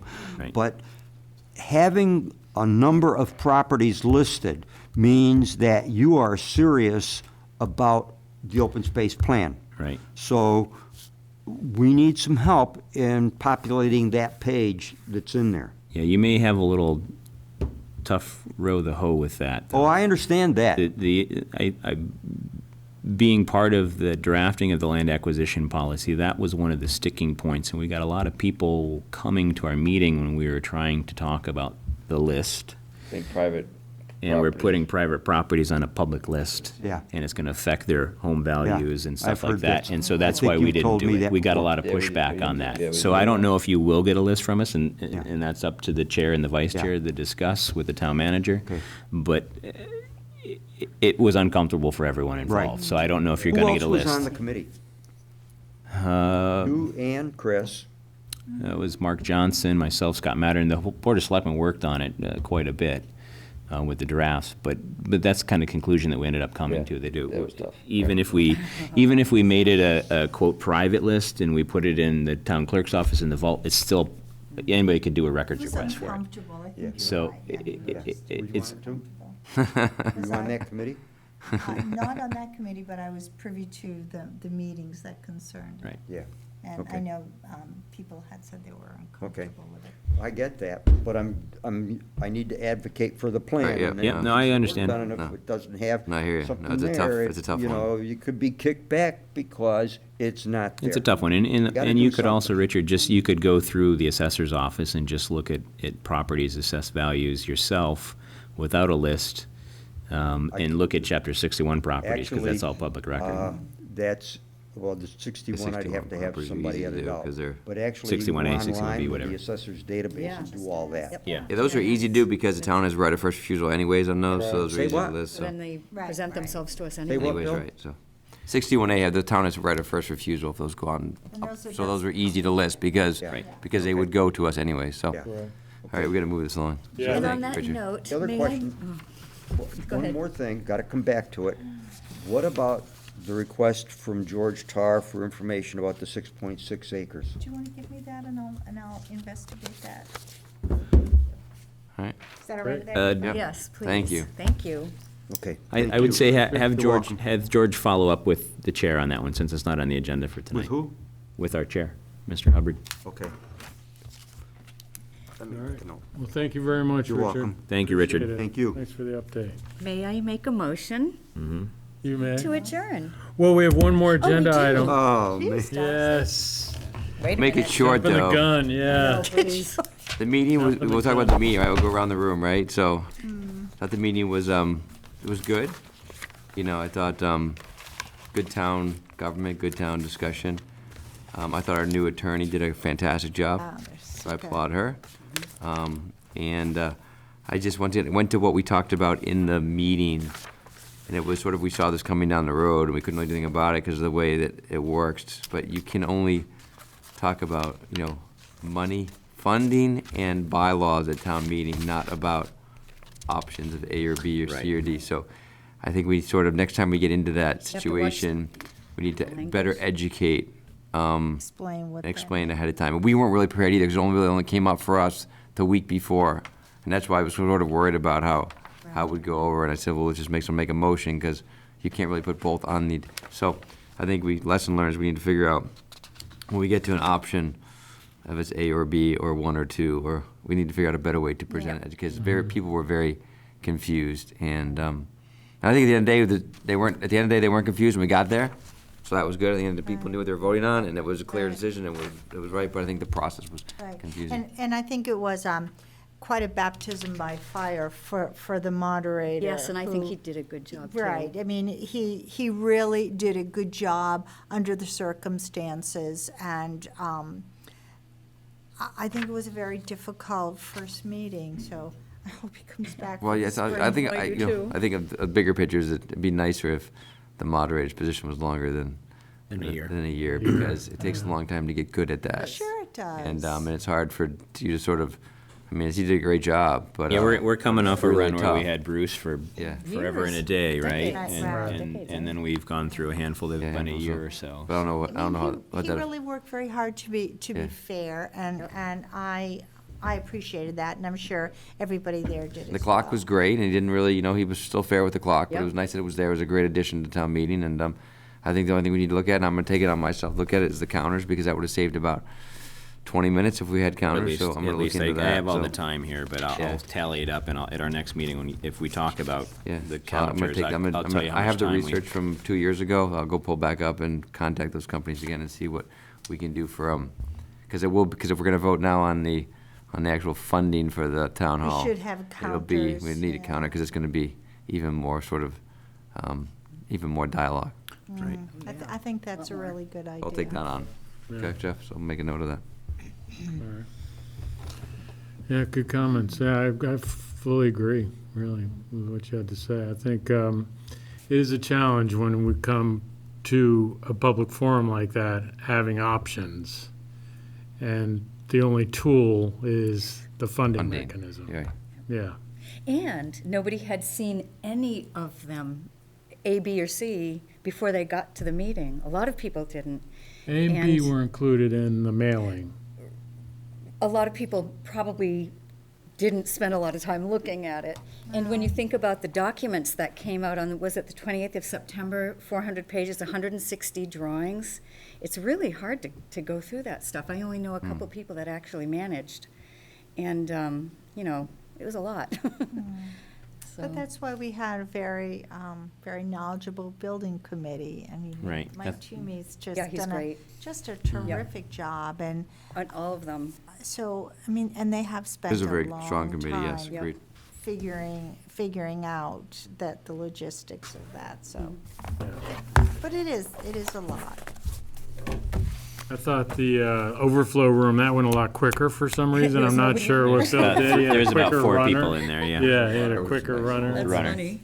And Yeah, I that think, went better. I think the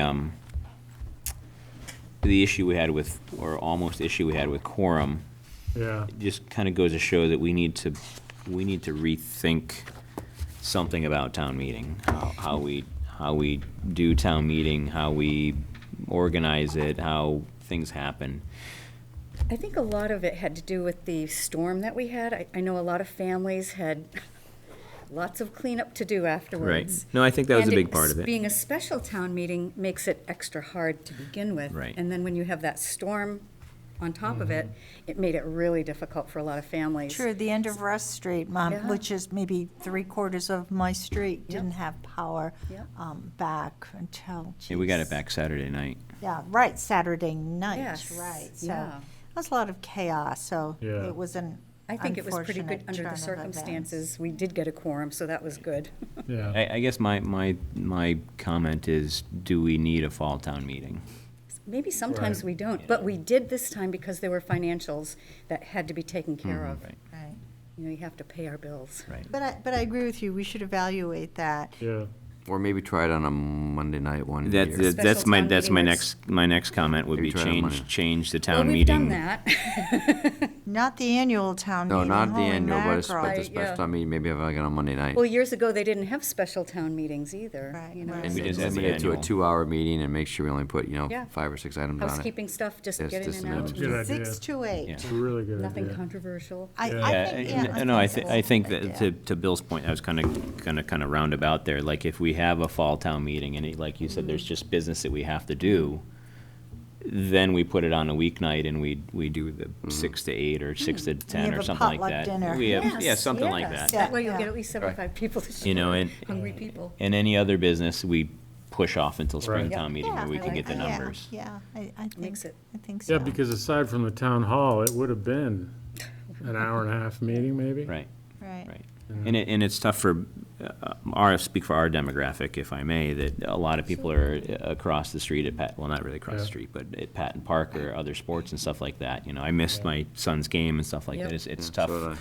Well, when you you've have got all that to, you stuff have to going on. prioritize your, you Well- have to prioritize your choices. And it's not that simple, though. Well, I mean, you no, you but think it that's is, the but it's truth. not. You have to prioritize your choices. I remember being your age and having kids, and I wasn't able to go to town meetings as often as I had when they were younger, and I had grandmothers that could babysit. And then once we got older, we found we had lots of time, and we were just started coming again. Right. It's cyclical. It's really weird, you know. So when you're But at your also, point, it's hard. Also, in reality, I mean, not everybody in Hamilton has kids playing, so geez, we'd like to get more people to come Right. to town meeting to invest in the future, and, Yeah, it's it's one important. thing to squawk at the coffee shop, but come squawk at town meeting, that's what it's for, so that your People have power. That's right, your voice needs to be heard, and And it, I. you know, it's tough, and I don't want to discount our town meeting, but oftentimes people show up because they have a passion about one thing. Their mind's already made up. Like when the school issues. School issue or Yeah. you know, at this town meeting, I'll say, you know, a lot of people after the town hall building vote was made, I saw them leave. half the crowd left. Yeah. And we were literally halfway done with the warrant. Right, You know, right, and right. things I- like that, I people come know, up, they I get their know. issue, and then they go. Affordable housing. You know, The in year the before that, it olden was the days- pool. A year before Right. that, it was the school budget. Right. So, I mean, Well, maybe we should there's lock the always- doors. Well, you know what they Let did in people colonial out. times? If you didn't show up, you got fined. Right. Because they needed everyone, all hands on deck. Yeah. I'm sure that'll go over well. But I think it's Lock the door. reflected, Lock the door. it's reflected in the tax rates Yes. when a few make the decision for the many. Yep. And people are, rightfully upset about the impact upon the taxes. Well, people have an opportunity to come and say yay or nay for You know, something. another thing is too, when you show your children that your democracy matters a lot more than one soccer game, it gives them the information that it is more important. It's a once-a-year thing, you know it in advance, you know, you can make plans, and it's a civic duty. It really is. Well, so many people feel powerless about I think my son government. understands it, They but he feel really wanted to go to absolutely his football game.